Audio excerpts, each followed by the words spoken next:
All right, we got a lot of shows to talk about here today, including the Impact Wrestling pay-per-view, SmackDown, UFC, and more. So I guess we should start with Impact, since let's start with UFC. Usually we do all the pro wrestling first, then we get into that UFC. Yeah, but the UFC show was like great. Actually, SmackDown was really good. It was an too. exciting show, but at the same time, we also had the AEW World Heavyweight Champion pin the Impact World Heavyweight Champion in a six-man. Okay, we could do where, that. I might add, it was a really good show. That was a good match. It was a very good match, and you had, basically it was a six-man, but 5 of those people worked for Impact. So you very easily could have had an Impact guy pin an Impact guy, and nobody from Impact would have beaten anybody from AEW or vice versa. Yeah, but Kenny was going to have to win. It didn't make sense. I mean, because the whole thing's to build up Kenny Omega and Rich Swann. But I was surprised that he pinned Rich Swann. I thought he was going to pin Sabin. I was very surprised because at the end of the day, but he had to win. I mean, he absolutely had to win the match. I mean, there's again, because that's part of the deal, and also because he's Kenny Omega and this is his year, and he's supposed to be beating everyone this year. So, but I mean, I get him beating Rich Swann. It makes sense. I would presume that the April Impact pay-per-view will be Kenny Omega and Rich Swann title versus title. I can't imagine Kenny Omega doesn't end up with the Impact title at some point. I mean, if they have that match, I mean, well, sure, but at the end of the day, we're gonna get in this situation where you've got this deal going back and forth, and Kenny Omega's beaten Rich Swann. The next pay-per-view, Kenny Omega's his logo is basically on the graphic, so he's surely going to work that show.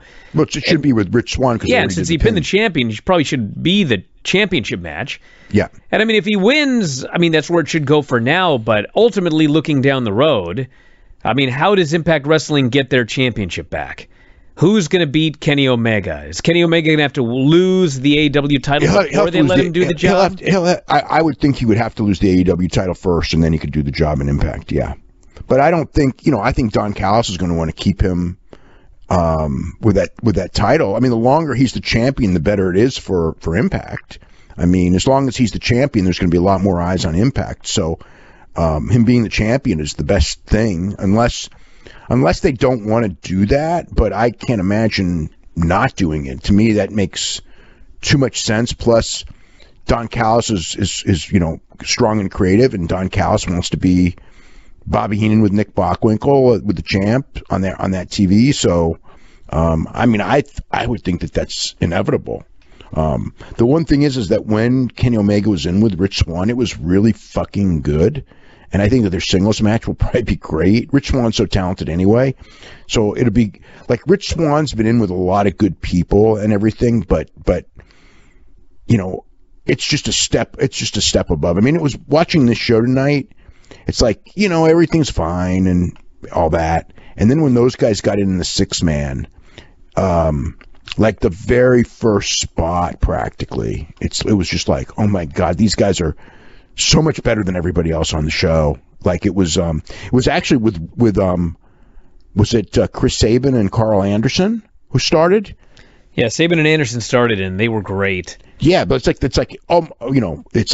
those two guys were in there. It's like, oh my God, these guys are like a level above everybody else on the show. It's like I don't want to say minor league versus major league, but boy, it was just such a difference in caliber. And then when Omega was in, then it was another step up, especially when he was in with Swann. But he worked well with Sabin, and he actually worked great with Moose. Dude, Moose was so good in this match. His best Moose match of his life. Like you expect, Rich Swann and Sabin and Good Brothers and Omega. And of course, Moose wasn't even supposed to be in the match, so he replaces Alex Shelley. Probably felt he had something to prove. And this dude was so good in this match. Yeah. Like, so good that even though everybody else was great, when the match is over, the guy I'm thinking, man, look at that guy. It was Moose. Well, they booked it to make Moose look good. The thing is... Well, they did, but he also did like a run up the ropes into a Spanish fly. The Spanish fly spot? That was so awesome. Yeah, with his size, he moves great, and everything he did looked great, and he sold great. He was so good in this match. Yeah, well, he's dropped weight, and he's in great shape. Yeah, he was shredded in there. Yeah. He's a great athlete. Like, I mean, he always had the great jumping ability and everything like that. But yeah, I mean, the one thing is that when you're in there with like Kenny Omega or the Young Bucks, I mean, we've seen it over and over and over again, that all of a sudden, you know, these guys that are like really green, not saying Moose is green because he's been around for a while, but you know, guys that may not be that good. I'm not saying he's not that good either, but all of a sudden they all look like tremendous workers because these guys, you know, they get credit for a lot of stuff by most people, and then some people won't give them credit for anything for whatever reason. God only knows why. But the one thing that they don't get the credit for, all three of them, is their ability to make their opponents look good. Because you look at those guys, you know, any of them, you know, it's like frickin', you know, Kenny Omega made Alan Angels into a star by, you know, selling for him for a minute and a half in a squash match, and you know, it's just like that he's, you know, he made Rich Swann look like a freaking world beater. I mean, though Rich Swann's super talented, and so I don't actually. Do you know what the story is with Shelley? I don't know. I just know that he said that he did not have COVID, but for health reasons, he wasn't going to the show. He could not go on the plane, but I don't know what the story was, and they would not tell me anything more than that, and he wouldn't say anything more than that. And there are people who would want to tell me, and they just said like they couldn't. So it was very weird. Honestly, it was a very weird reaction. Yeah. So that's what happened, and it was yesterday, because we were actually thinking of doing an interview with Shelley on Friday, and it fell through because he was going to be traveling the only time that we had free, and then he obviously wasn't traveling at all. So they had a good long match, and everyone had a chance to shine. Everybody looked good. Everybody worked great together, and great near fall on Omega. Moose and Swann hit a doomsday device on Omega, and Swann covers him, and Don Callis is just losing his mind because he thinks he's going to lose this match, but he kicked out. And lots of counters to the one-winged angel, and finally, Gallows and Anderson hit Swann with the magic killer. Moose broke it up. Omega got rid of Moose, hit the V-trigger, one-winged angel, pinned Rich Swann'a. So yeah, looks like the next pay-per-view is probably going to be that championship match, but we shall see. Very good match. Yeah, it's probably like Callis with the Bob Backlund, Nick Bockwinkel match in Toronto, way back in like '79 or whatever year that match was, you know. But yeah, that type of thing where champion versus champion. I mean, it's cool. You know, I think that it makes puts more eyes on the product and everything like that. There's definitely more interest in Impact than there's been. I mean, I'm sure this pay-per-view will be, you know, much bigger than the last pay-per-view they did. So Matt Stryker and D'Lo Brown both debuted as announcers on the show, and replacing Josh Matthews, who's going to be senior producer, and Madison Rayne, who is leaving wrestling. She just finished college, and I'm not sure exactly what she's doing, but she is leaving wrestling. And like Stryker, it's funny because like Stryker is he's like really smart. Okay, I mean, like he, you know, like you can just listen to him and you go like he's really smart, and he knows his wrestling, and he like brings up stuff and everything, and there's a part of him that's really good, and then there's also like this part that's like so annoying. Well, you know what it is? Because I was listening to it tonight. So this guy started out many, many years ago, and he was really good. He was great when he started, and then Vince in WWE like got on him or whatever it is. They made him terrible. Yes, I mean he like sucked. Okay. He went from being great to sucked. All right, so he was very good. Then he became a complete gimmick. He was horrible at this. Everybody hated him. And then my conclusion from listening to him for the last several years is, now he's trying to go back to what he was, but he's so self-conscious that it just comes across as he's trying to kiss everyone's ass and kiss the fans of the ass of the fans and apologize for things that he does. And it just comes off as a guy that has no confidence in himself. And so it's actually like I can barely even listen to the guy. He just needs to go back and be an announcer and not be a gimmick and stop worrying about what people think about him. That's my conclusion. Oh, it's different. I don't know. I didn't like when he got it, it was kind of like, in my mind, it's like, why do they always go back to these guys that worked in WWE that WWE ruined? You know, especially when it comes to announcing, because WWE announcing that they teach, I think, sucks for. I don't even think it's good in WWE, but it sucks everywhere else. And you know, I mean, Lucha Underground, he had to work with Vampiro, and Vampiro is, and he worked well with Vampiro for what they were. I always got the impression they really got along, but you know, Vampiro is like just different, and you know, it's like he imparted a decent amount of stuff and you know, told the stories and everything good. Like he was better than I was expecting, but there's still something about him, and I don't even know what it is. It's just like there would be points where he was trying too hard, where I would just go, God, like, he didn't say anything. It wasn't like when he worked with JR in that New Japan pay-per-view where it was like I was like hitting myself in the head. It's like, and I just could imagine JR, you know, like, you know, when he would say certain things like, you know, they're not slapping the thigh, and these. No, he didn't do that with JR. He did that at a Triple Mania once when guys were throwing elbows or something. And he's going, they're not slapping thighs here. And it's like, why would you ever say this? You know, but I don't know.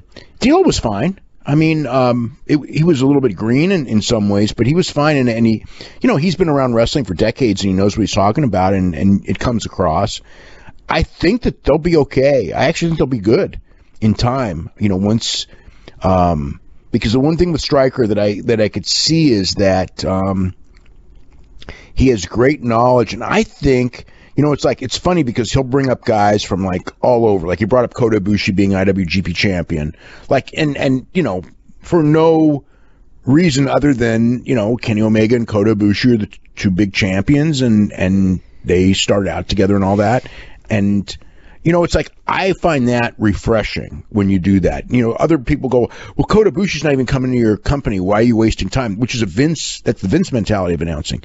But to me, especially when you're on a pay-per-view and you're, you know, the people who are watching this pay-per-view are largely hardcore fans, and they're going to know who, you know, Ibushi is. And he talked about Misawa when Eddie Edwards did the, you know, Emerald Flosion finish. You know, because it was Misawa's finish, and Eddie Edwards, one of his favorite wrestlers, is Misawa, and all that. You know, which like in WWE, you couldn't really do that. Yeah, so it was his debut. They're the new announced team, and you know, we'll see. Some of main was Eddie Edwards, Sami Callihan, who I guess are destined to kill each other someday. They had another hardcore match. If you're a fan of blood and violence and barbed wire and what else did they have in there? Barbed wire bats, just barbed wire boards. It was just all kinds of barbed wire. That's all. This would be the match for you. They were bleeding all over the place. So they had they had like this was the weirdest thing. So it was like a barbed wire cage, but it was only around one of the four sides of the ring. It wasn't really a cage. It was just like they had one cage side, like leaning up there, and then there were chains and gimmicks. So anyway, they killed each other. And finally, at the end, Eddie hit the Boston and knee party, sent a chair into Sammy's face. Sammy kicked out at 1, so Eddie picked him up, Emerald Flosion onto a barbed wire board, and got the pin. There was one spot in the match where they each had the other's weapon, and so they actually traded weapons. They traded weapons and then killed each other, and the announcers put over, it looks like a sign of respect from these men. So I fully expect that these men will now become a tag team, but I guess we'll see. Yeah, no Ken Shamrock. No Ken Shamrock. Yeah, and they were talking about, like, the idea, like, I think they expected him there because when they did the promo with Eddie Edwards, like, telling Alicia, like, don't come out because what are you going to do, fight Ken Shamrock? But there was no Ken Shamrock. And the only other match that I saw was Karate Man versus Ethan Page. That was just a gimmick. Nothing. It was one of the most ridiculous things you've ever seen, but it was only like 2 minutes. It was 2 minutes. The Karate Man is Ethan Page. And so they did a cinematic match where, in fact, Ethan Page fought himself and the Karate Man won by tearing the heart out of Ethan Page's chest, which is one way to write a guy out of a promotion, I'll tell you that much. Yeah, because this was his final match. And the big punchline was that Ethan Page was not, in fact, hard to kill. Because that was the name of the show. So there you go. Yeah. So let me get my notes. Really, you saw like the two best. Those were the two best matches. I didn't think that. I didn't think the rest of the show was. I mean, the X Division match was good, but it opened with Rosemary and Crazy Steve against Caleb and Tennille, which was not good, but Crazy Steve is pretty good. They had fake crowd noise throughout the entire show, which for whatever reason was not as annoying as it should have been. I don't know why it's less annoying than like in WWE matches, but it was very fake. So, yeah, but you know what? They did a good job with it, where it wasn't just like a consistent noise throughout the show. They actually, like when a babyface would make a comeback, they'd start cheering, and then, when nothing was happening, they'd actually just turn down the volume like it would be in a real show where people are just watching. And then it was actually very good the way that they manipulated the ups and downs and everything like that. It was good enough that I just watched the show. I didn't even think about it. Yeah. Eric Young, Cody Deaner, and Joe Doring beat Rhino, Tommy Dreamer, and Cousin Jake when Eric Young pinned Cousin Jake with a pile driver. I didn't think this was good at all. They all worked hard, but it just wasn't that good. They did some vignettes where Moose came. So they'd already announced yesterday that Moose was in the match. At the beginning of the show, they had a video with, Moose with Rich Swann'a and Sabin. And then, so he's in the match. We know he's in the match. And then they show a vignette, and it's Moose wanting to be in the match, asking if he could be in a match. And Rich Swann'a goes, we wanted Willie Mack in the match, but you took him out. And Moose said, which he said many times, which was like the theme, is that when I played in the NFL, I played with guys who I didn't like, and I played with guys who I hated, but I always played for the team. So that was like the idea of why the heel Moose would be teaming with two baby faces, because he's on the Impact team against the traitors to Impact, Gallows and Anderson, and Kenny Omega, the AEW champion. Then we had Kiera Hogan and Tasha Steelz winning the Knockouts Tag Team title, finals of the tournament over Nevaeh and Havoc. Kiera Hogan pinned Nevaeh with something that looked like the Blade Runner. And that was Gail Kim and Madison Rayne came out and gave them belts. This match wasn't good. Then Matt Cardona and Ace Austin, which was like 2 minutes and 30 seconds, and Madman Fulton interfered for the DQ when Cardona, what did he do? I think Cardona gave him a neck breaker. So, and then it was Manik defending the X Division title against Chris Bay and Rohit Raju, and Manik schoolboyed Rohit Raju. So Rohit Raju did a double foot stomp on Chris Bay. And then, anyway, the Raju was distracted and Manik schoolboyed him. Manik is TJP. And Matt Stryker just kept saying it's TJP, and D'Lo Brown kept saying it's Manik. We don't know it's TJP. And Stryker just goes, nobody wrestles like TJP. And then they took his mask off, and it's TJP with face paint on. And D'Lo Brown's still trying to like act like he doesn't know if it's TJP when it's like so obviously TJP with face paint. So there you go. And then we had Deonna Purrazzo and Taya for the Knockouts title. Purrazzo won by submission with a double armbar. This was all right, not too bad. They did something where AC Romero, so Larry D, who's AC Romero's tag team partner, Larry D is convicted of shooting Johnny Bravo, who was almost dead, but now he's fine. And he was backstage. And AC Romero somehow went into the women's locker room and found, I think, did she find a gun or something? But whatever it is, it's like, he's going to prove that Larry D was framed by one of the women, and he wouldn't say who it was.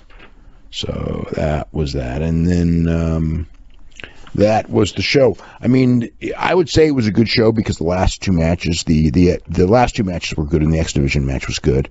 But the rest of the matches were so-so, and a couple of them weren't even good.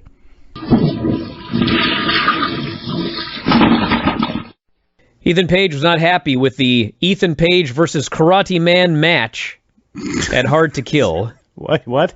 Yes. He says, I'm going to take a full-blown break from social media. I'll be staying active on my personal Patreon as much as I can. Probably in this group, too, because I love the figure life and you guys. But, man, last night sucked. I'm so embarrassed with how Impact lazily edited that segment last night and forced it to be a joke. I felt the thought of the same guys fighting each other was comedy enough, and the more serious we took it, the better the reaction would be. But because I left the company, they lied to my face and did just what they wanted to the whole time. I'm sorry if any of my fans paid for that pay-per-view and felt cheated. I honestly feel the free version I gave away was made with more love, care, and attention to detail. Sadly, I had no control over the creative or the final product, and the editor refused to send it to me beforehand, so I saw it live with you guys and surrounded by my family, all scratching their heads at that high school project level delivery on a pay-per-view. I pray people know I didn't edit that hot garbage. I actually begged Impact not to even have Karate Man on TV. I only wanted it for my YouTube channel, but we didn't write the shows. We just get the scripts and we do our best. I don't know what else to say. Breaks my heart this company refuses to respect its talent or its fan base on a regular basis. I tried. Oh well, life goes on. That door is closed. Now we will focus on what is next. And he goes on from there. Not happy with Impact.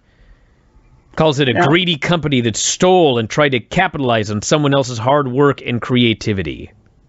Well, that's what they're doing right now with AEW, isn't it? Well, no, they're working together with AEW right now. Okay. Well, I mean, I think they're shooting on AEW, and we're not going to tell them what we're going to do before it airs. I'm not sure how serious, and maybe he should come on to explain how serious he wanted it to be taken. And if I'm not mistaken, it ended, regardless of how they edited it or not, with a Mortal Kombat level fatality. So I'm not sure what his vision was, but it is very telling. It is very telling that he wanted it to only be a YouTube sort of thing, and he didn't need it for main TV, but they pushed for it. What he's saying here, it appears to me, is that the idea that Ethan Page is going to face the Karate Man, that's comedy enough. So when you actually do the match, like his idea was, we tried to do like a really cool thing where one man is facing himself. And the comedy is that it's himself. Whereas they took what was already comedy and they turned it into even more preposterous comedy. And I highly doubt it was scheduled to be like 90 seconds long or whatever it was. I don't know. Maybe I doubt we can get him on the show, but we could always try. I think the comedy may have been him expecting Impact to do a great job editing anything, considering that they always end up in Botchamania every single month for technical errors ahoy. Yes, this person here says he wanted to play it straight in what was already comedy, and they did not play it straight. They played it as comedy. One thing is for sure, whether he meant to do it or not, getting the heart ripped out of his chest certainly was the end to all ego Ethan Page and Impact forever, for sure, and no matter what coming out of this now. That is how you write off a character. You tear his beating heart from his chest. That's what they did. Fatality.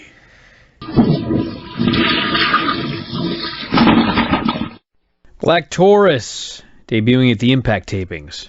Yeah. So he was not under contract to AAA,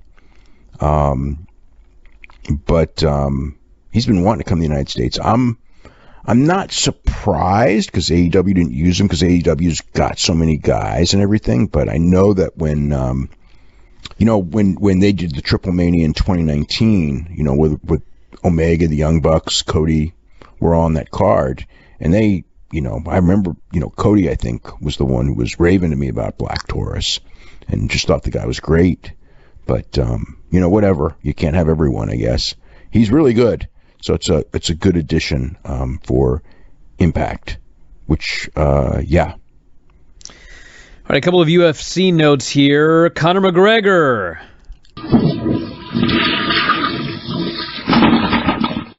Tony Khan explained the origins of the recently formed relationship between AEW and Impact Wrestling on Renee Paquette's Oral Sessions podcast. He said it was Omega's idea. You know what that means?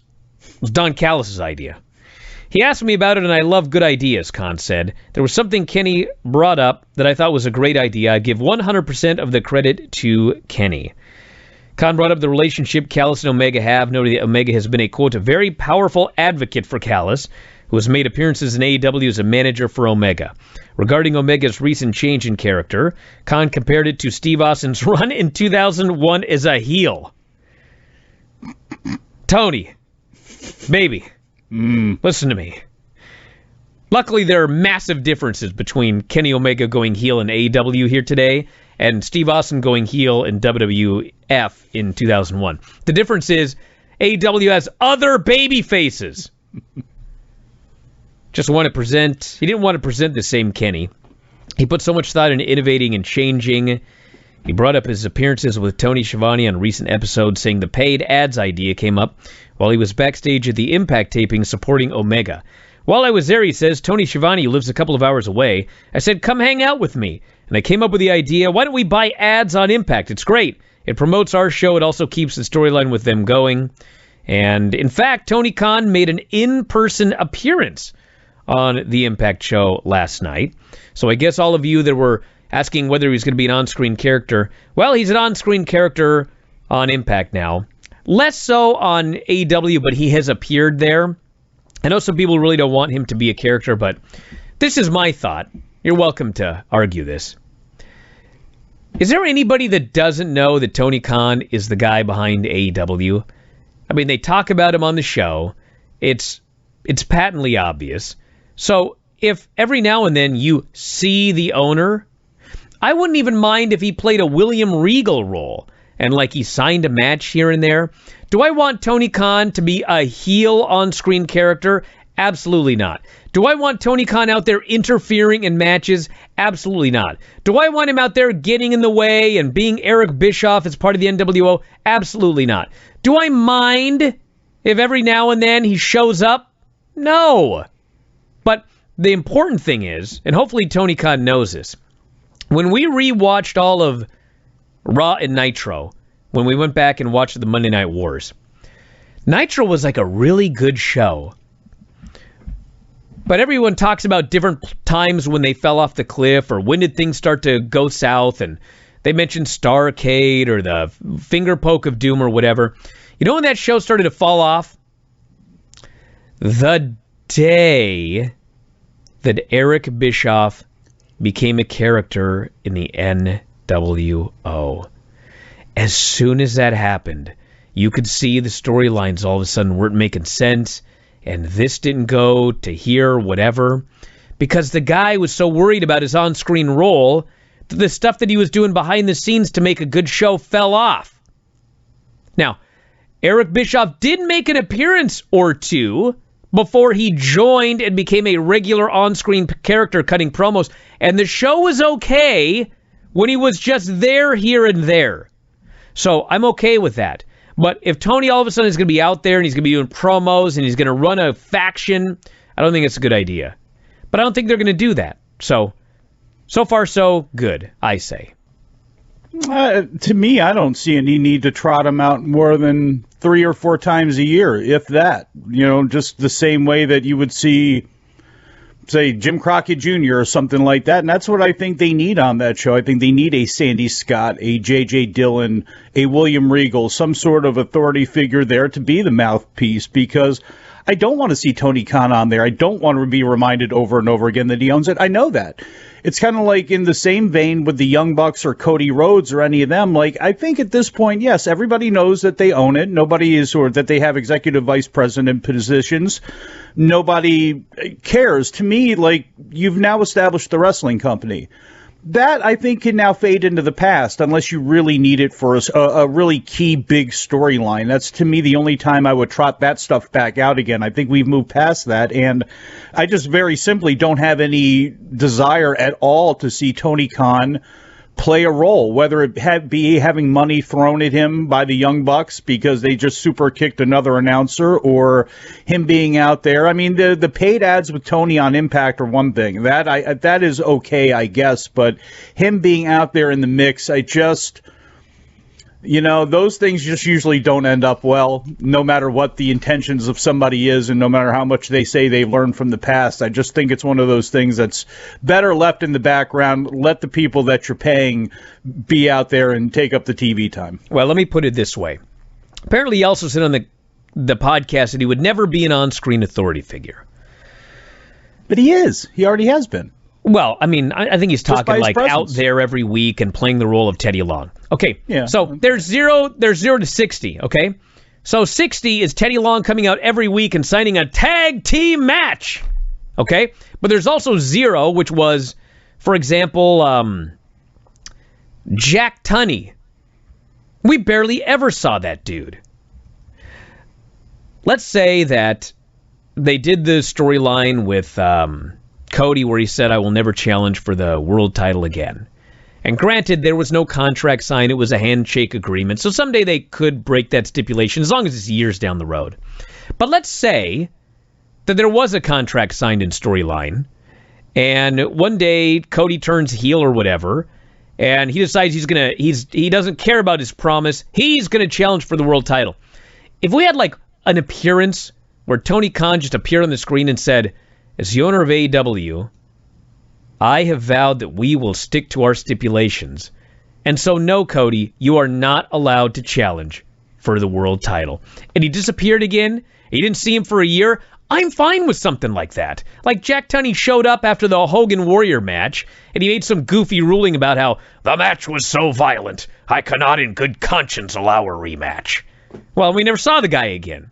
But it was fine to have him come on the screen and spout that out and explain some storyline and then vanish again. I would be okay with that. But no, I don't need to see anybody, especially a heel. I'm sick of heel authority figures. I'm glad that Adam Pearce is like a babyface authority figure, for the most part.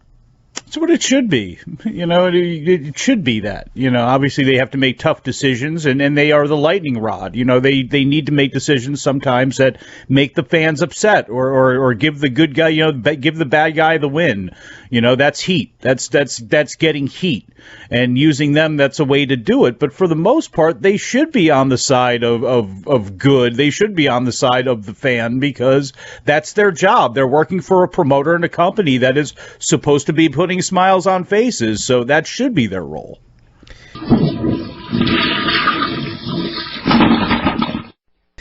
All right, so moving back to pro wrestling here before we get to AEW and NXT. Last night, Impact. Tony Khan on the show. Matt Hardy, Private Party, and we have the Good Brothers coming to Beach Blast for the 6-man main event.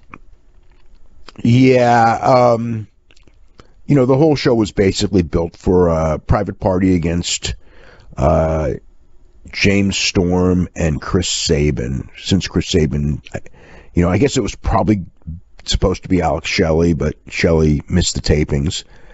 And so they got Storm in, and he was in the area and everything like that. And Private Party won, kind of going heel and everything like that. And they're on Impact Television. On Impact Television, like Tony Khan's this cocky heel owner, and he was there with Jerry Lynn, and Jerry Lynn actually interfered, costing Storm and Sabin the match in the and as far as the finish, I think through a chair, and they did the follow-ups and everything like that. They didn't go as strong in the direction of Rich Swann and Omega they were really strong more with Rich Swann'a against Moose, and maybe because if they're doing Rich Swann'a and Omega in Impact, it's probably not going to be until April, so it's a long ways away. So Moose turned on Rich Swann'a after the match was over. He said he promised he would be a good partner, and he wouldn't turn on him during the match. And he said that he kept his promise because he didn't turn until after the match was over.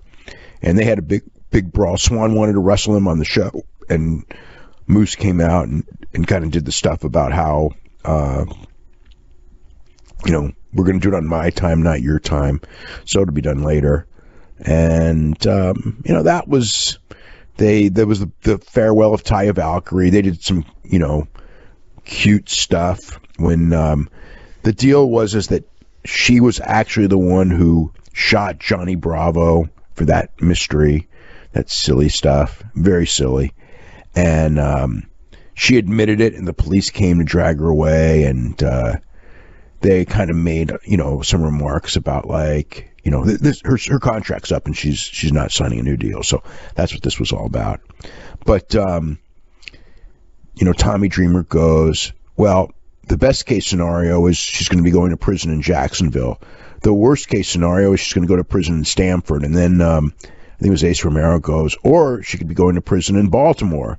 So it was kind of like your inside lines that she's either going to, and he said 2 years with I think it was like she's going to go to prison for 2 years with a 1 year option, so it's kind of like trying to hint that she's going to, the best scenario would be she signs with AEW, the worst would be WWE, and there's also a chance it could be Ring of Honor. That was kind of like the way they cutely put that all together. And I don't think there's anything else that was noteworthy. Those were the, Taya leaving and the private party, Wrestling Storm and Sabin was kind of the biggest thing. So Private Party won. So next week on the TV, they're going to have Private Party challenging Gallows and Anderson for the Tag Team Championship on Impact Television. So with Matt Hardy in the corner of Private Party. And Matt Hardy was bragging about how, in 2016, he saved Impact from going out of business because he was the only thing relevant on their TV. And there is something to that. I don't know if there's a lot of things that saved it. They were very, very close to going out of business. They almost did. They had to get late money for several tapings. And the feeling was if they missed a taping, back then, that would breach the contract with India, and the India contract was really the only thing keeping them alive. So, it was different people, and Billy Corgan put money in at the last minute, once or twice. Finally, Anthem bought them. So ever since Anthem bought them, they've been okay financially, I guess. They're surviving. They're there, but they were very close to going out of business a couple times. And that was, Matt Hardy was the big thing with the broken Matt Hardy character. That was about the only thing anyone talked about on Impact at one point. So anyway, that was that. Also, this coming Saturday, there's a No Surrender Impact pay-per-view on Impact Plus. Rich Swann versus Tommy Dreamer for the Impact World title is the main event. Good Brothers defend the Impact tag titles against AEW's Private Party. TJP versus Rohit Raju for the Impact X Division title. The Impact Knockouts title. Fire and Flava versus Havoc and Navia. Texas Tornado no DQ match for the Impact tag titles. Diener versus Jake something, which is actually his name. It's not me screwing up. And so much more, everybody. That's coming up on Saturday.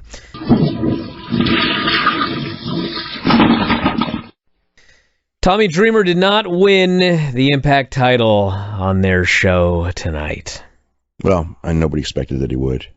But yes, 50. Tommy Dreamer turned 50 tonight.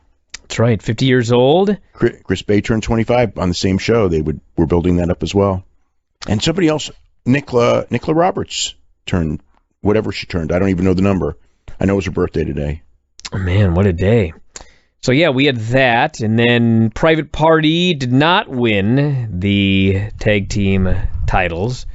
They did a three-way for the belts on the show, and I guess at the end it was a finish. Private Party had the cover. Mark Quinn, I think, did a 450 or a shooting star on, I didn't see it, on James Storm, and then Anderson blind tagged in and stole the pin. So that's how they won. So it keeps the Private Party, Anderson Gallows angle alive without, so they can go further with that. Matt Hardy furious because his 30% of the purse is significantly lower, I guess, since they didn't win. He was very upset he was about supposed that. to guide them to the championship, and they got outswerved. That's right. Then TJP beat Rohit Raju to retain the X Division title. And Knockouts tag titles. Kiera Hogan and Tasha Steelz beat Havoc and Navia. Texas Tornado no DQ match to retain the titles. And then the opener, I guess for a future title shot, Josh Alexander won a multi-person match. Chase Austin, Trace Miguel, a number of others as well. For a future X title match. So there you go. And Juice Robinson, and the show ended with a video of Juice Robinson and David Finlay coming to Impact. Not AEW and not Ring of Honor, which is interesting. New Japan's doing business with, the match from Wednesday, from the Kenta match on Wednesday night's Dynamite is on New Japan World now. Yeah.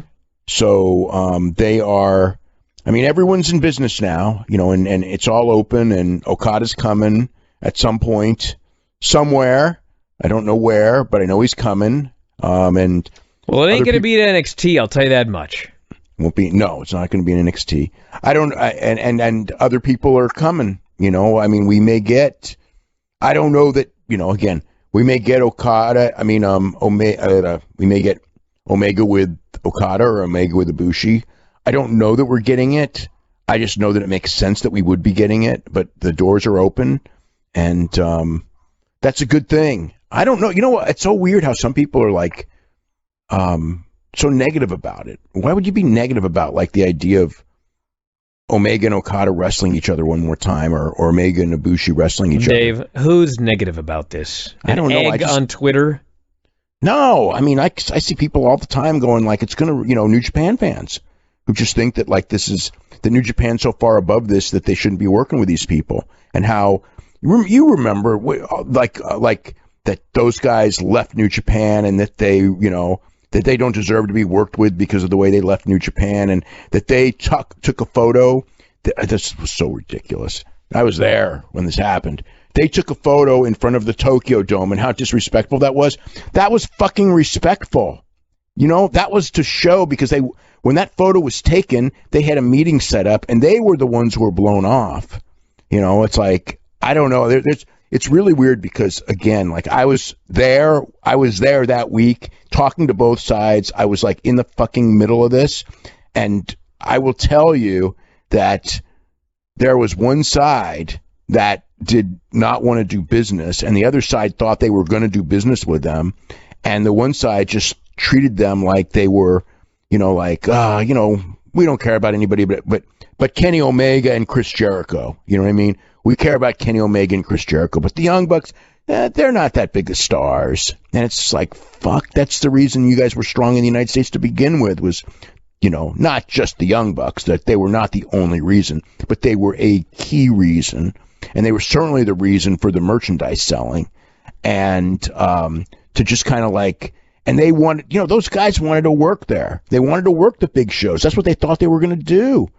And, the idea that all this stuff was yes, they were, they did sign after this. They did sign Trent Beretta and Chuck Taylor away, that New Japan, I don't think New Japan was that high on Chuck Taylor, but they absolutely were on Trent Beretta.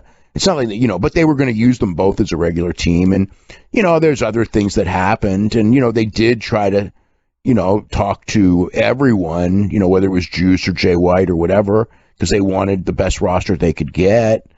I can see I can see, both sides of the story, but when all was said and done, the misjudgment, and they also did have to deal with Ring of Honor for Madison Square Garden, so that made things tough.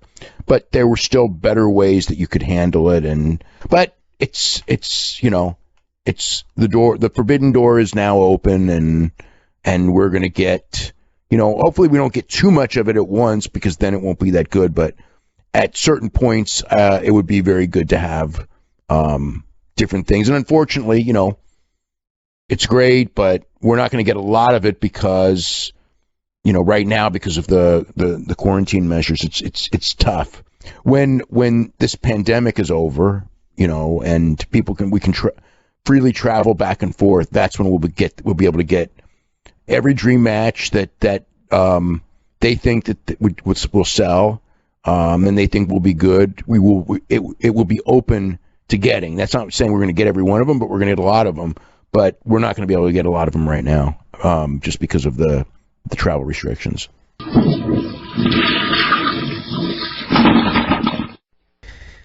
right, a couple of other news notes here. What is going on with Sammy Guevara?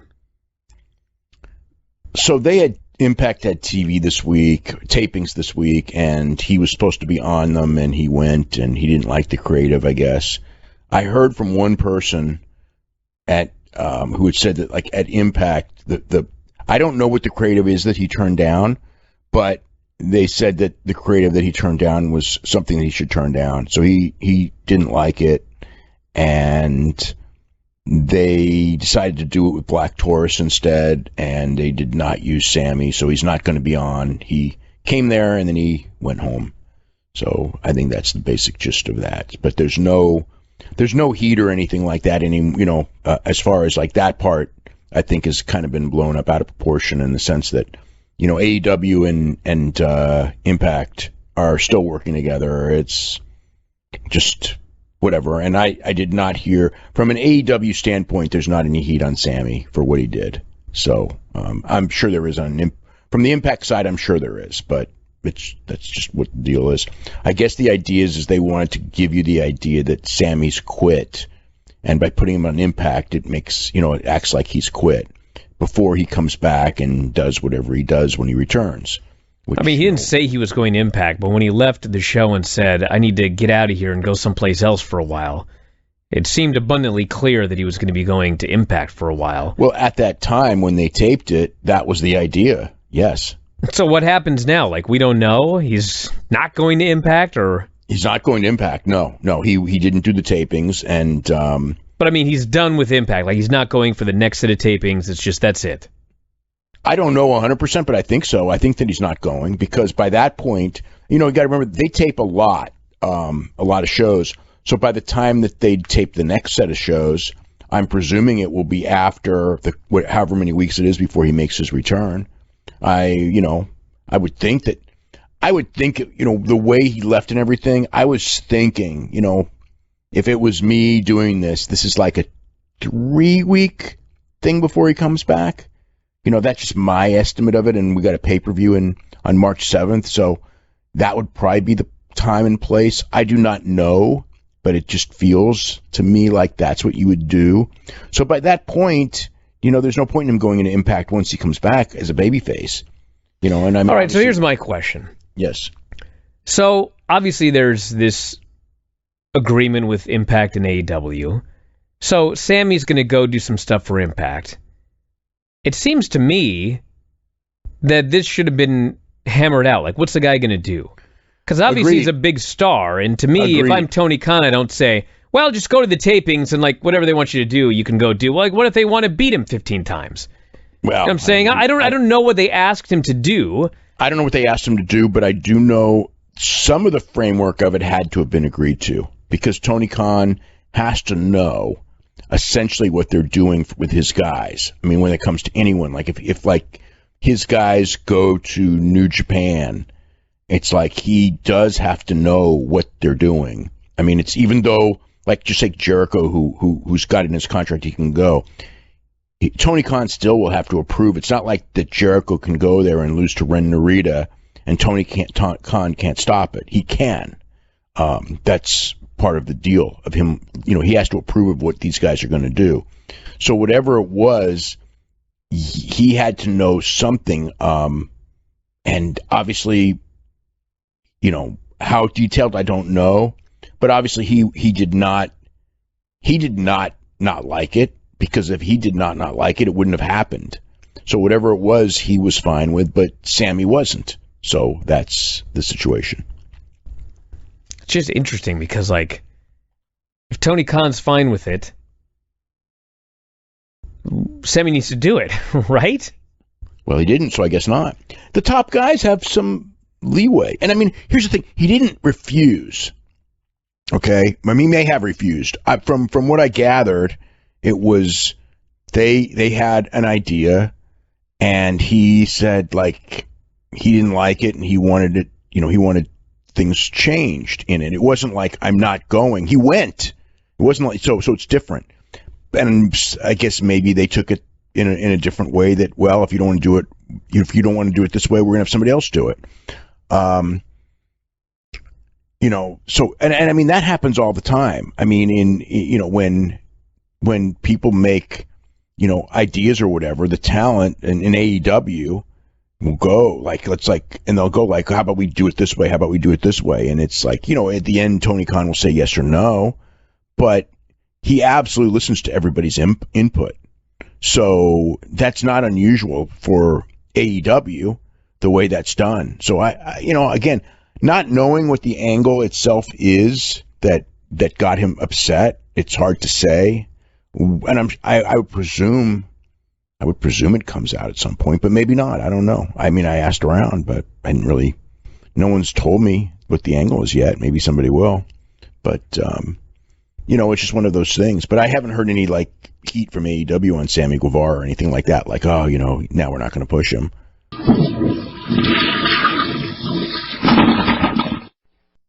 As everybody is well aware by now, they did an angle on Dynamite where Sammy Guevara and MJF had a spat, and Sammy thought that MJF was filming him and trying to get him to say something that he didn't mean, and he flipped out, he destroyed MJF's phone, and ultimately he quit the Inner Circle, and the last we saw of Sammy, he was leaving, and he said, I've got to go somewhere else for a while. Clearly, it seems like he was talking about Impact. So, then the story we hear is that Sammy was going to go to Impact, and they wanted him to do some stuff, and he didn't want to do it. And so he was pulled from the show, and he was sent home, okay? Now, obviously there's going to be multiple sides to this story. There just is. So the initial thing that we heard was that people close to Sammy had heard these ideas, and they sympathized with Sammy because they were like, that was the plan? Like, I feel bad for the guy. This was not a great plan. But we didn't know what the plan was. Nobody knew what the plan was. So this is on the front page of WrestlingObserver.com. Sammy Guevara is not expected to return to the company, according to Dave Meltzer in the New Observer newsletter.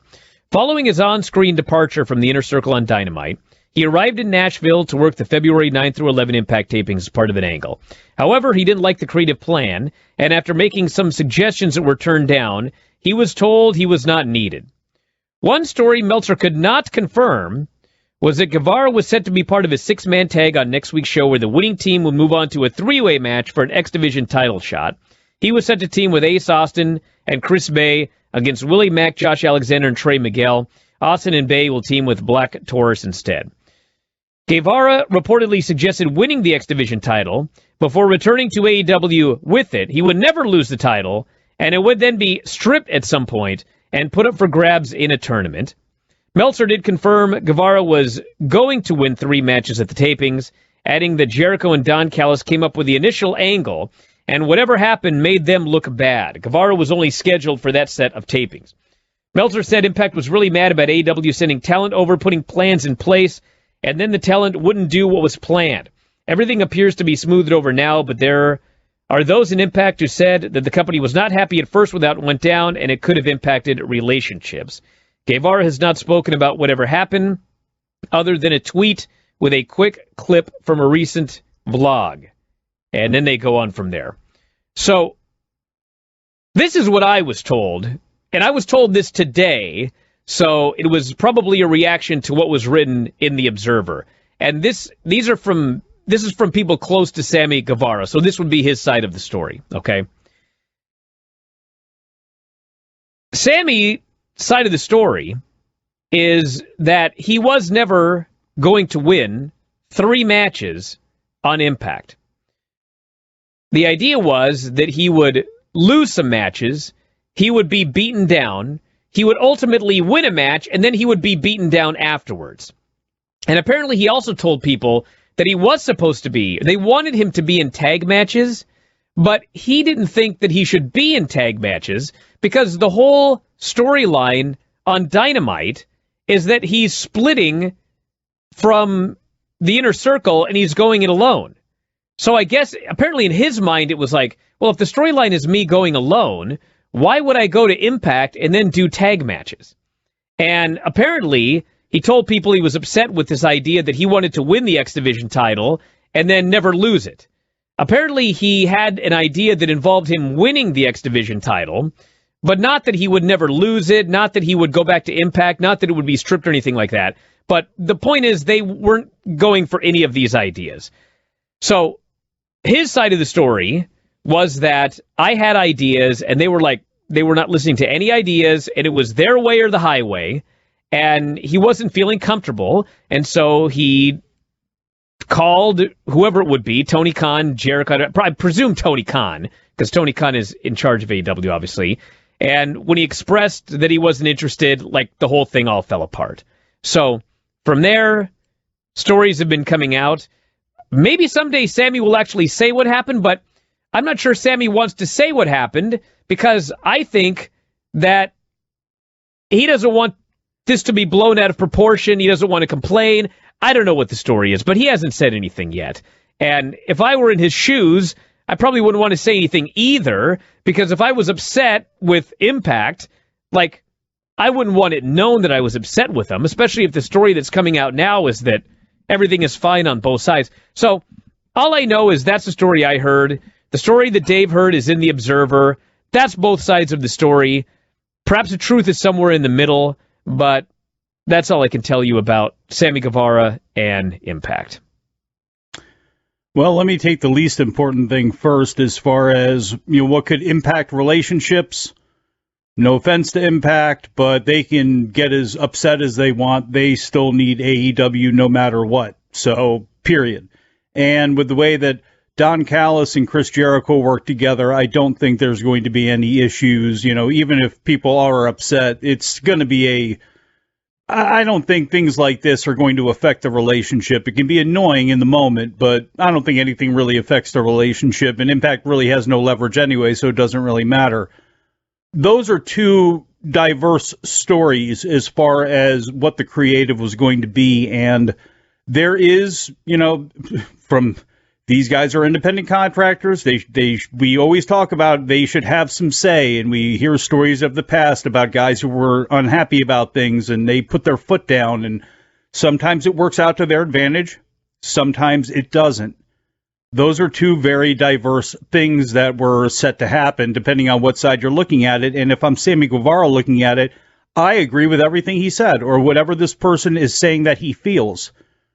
Then again, from Impact's side, if he was going to win 3 matches and all that sort of stuff, and it came down to where he wanted to win the belt and didn't want to give it up, Black Taurus was in that position, seemingly, so we know it was about the X Division title. Something was going to have to do with that. So I don't know if it's going to come out or not anytime soon. If I'm Sammy, I don't say anything. It's better to be a professional in this case. Keep your whatever happened close to you. Everything seems to be fine, and he has got far bigger fish to fry. And if he is concerned about what would have taken place damaging him, forget about all that. That means he's really serious about what's taking place with AEW and this split away from the Inner Circle. And at the end of the day, for AEW, their future, and for Sammy and his future, that's really all that's important, and that's what matters here. The thing that's so interesting about it is when I go back to this report on our front page here, it says that Jericho and Don Callis came up with the initial angle, and whatever happened made them look bad. Isn't Don Callis an executive in Impact Wrestling? Bingo. The whole thing to me. Listen, you know what that is, Brian? Hold on, wait. Hold on a second. Go ahead. I'm going back to what I said the other day. Like, this can benefit both sides. Okay. Sure. But I just am confused as to how Sammy can be sent, and it's like everyone's trying to figure out what is going to happen as he's like on his way there. And this should listen. This shouldn't be between Sammy and whoever's booking Impact.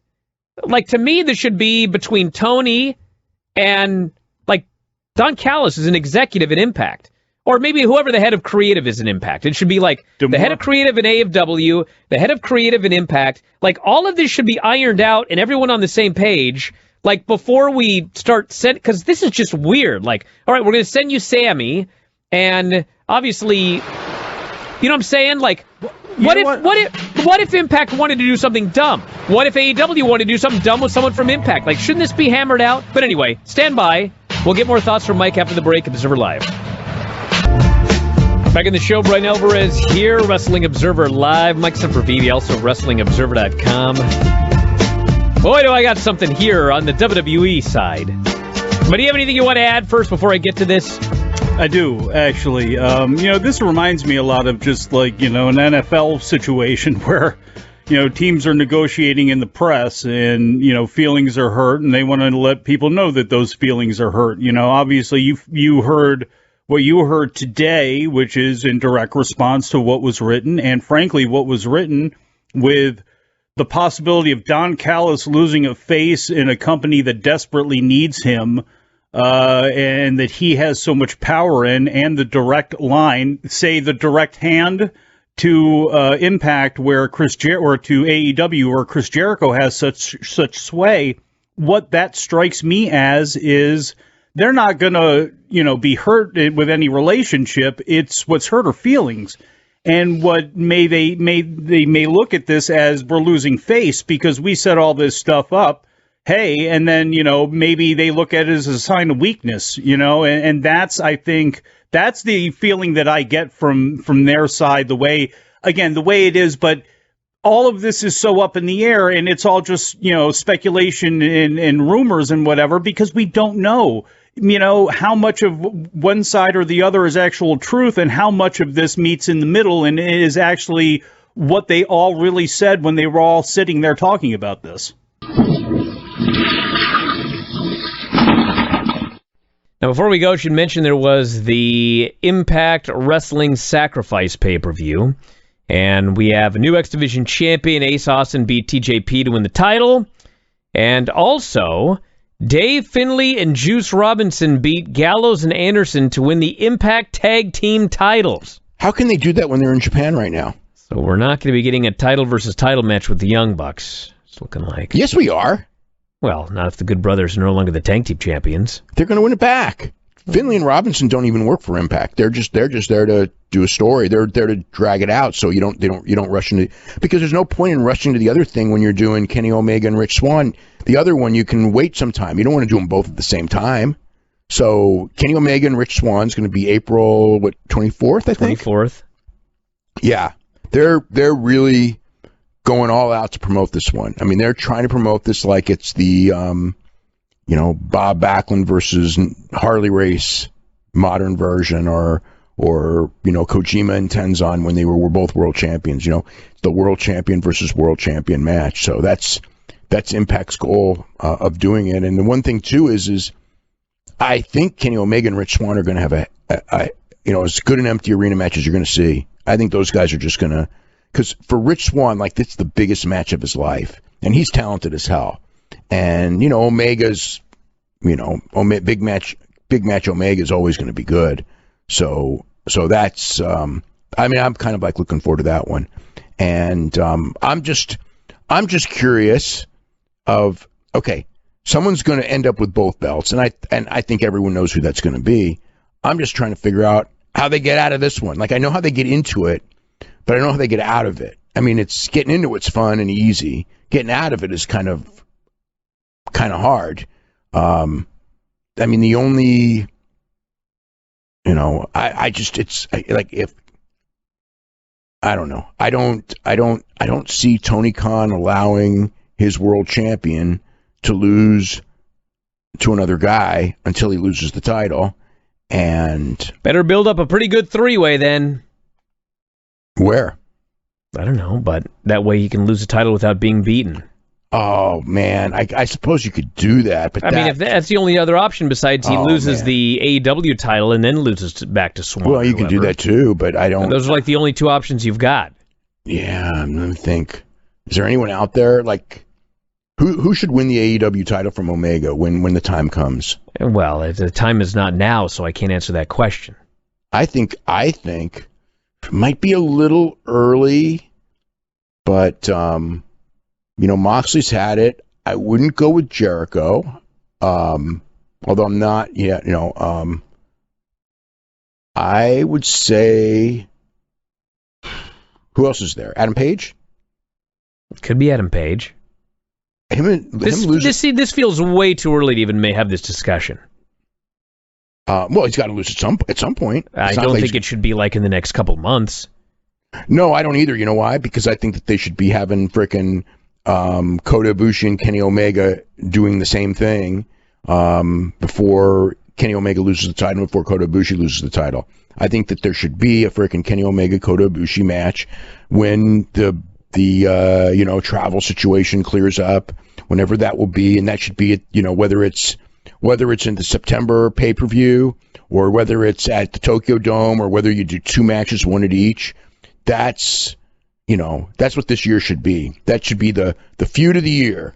The storyline writes itself, and both those guys want the match. And to me, it's like, you cannot do it, but it's like, why pass it up? This is just the time in the year to do it. And because if you do it when like one of them's champion, the other one isn't, it's just, or later, or you just go, well, we can always do it. We'll do it in 3 years. You're going to miss your peak. 3 years are both going to be 40, and one will be 41. So it's actually already taken too long because everybody, because of all the problems. But the problems are not there anymore. So I think that's like something that I don't know. I just feel you need two of those matches, one this year and one January 4th or 5th. All right, everybody. On that note, we're going to wrap it up for today. New Observer is up on the front page right now. We'll have a back issue up on Tuesday. Bunch of shows have gone up yesterday, Dave and Garrett, so check that out. I'll be up tomorrow with a bunch of shows as well. And that's it, everybody. We'll talk to you again after a while.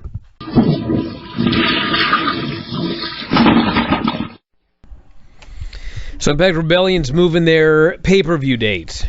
Yeah, because they were going head-to-head with the UFC show with Kamaru. That was a loaded UFC show head-to-head. Plus, they had a boxing show going the same night, although the boxing also moved to stay away from the UFC show. So it's just going to be the UFC show on the 24th. So, I mean, I thought that was a really bad choice going on the 24th, and obviously they did as well, because that pay-per-view, it's Kamaru Usman and Masvidal, and they did almost 900,000 buys in the United States the last time, and this has got a couple of other title matches if nothing falls through, which something probably will, because it does every week. But it's Jessica Andrade and Valentina Shevchenko and Zhang Weili and Rose Namajunas. So it's a pretty loaded top three fights on that show, 3 championship fights. So it's smart of them not to go against them. Plus, AEW showed that they did their biggest business ever on a Sunday. So Sunday seems to be better for wrestling pay-per-views than a Saturday. And this is a big one. I mean, Omega and Swan, title versus title. This is about as big as they're going to get. So I don't think that you want to put it on a night where the competition. That loaded of a competition head to head. And when they moved it, there's still the Chris Arreola fight, but that's been moved back a week to May 1st now. So they got that match, and also the Dave Finlay and Juice Robinson versus Good Brothers for the Impact Tag Team titles. Yep. That's coming up on the 25th now.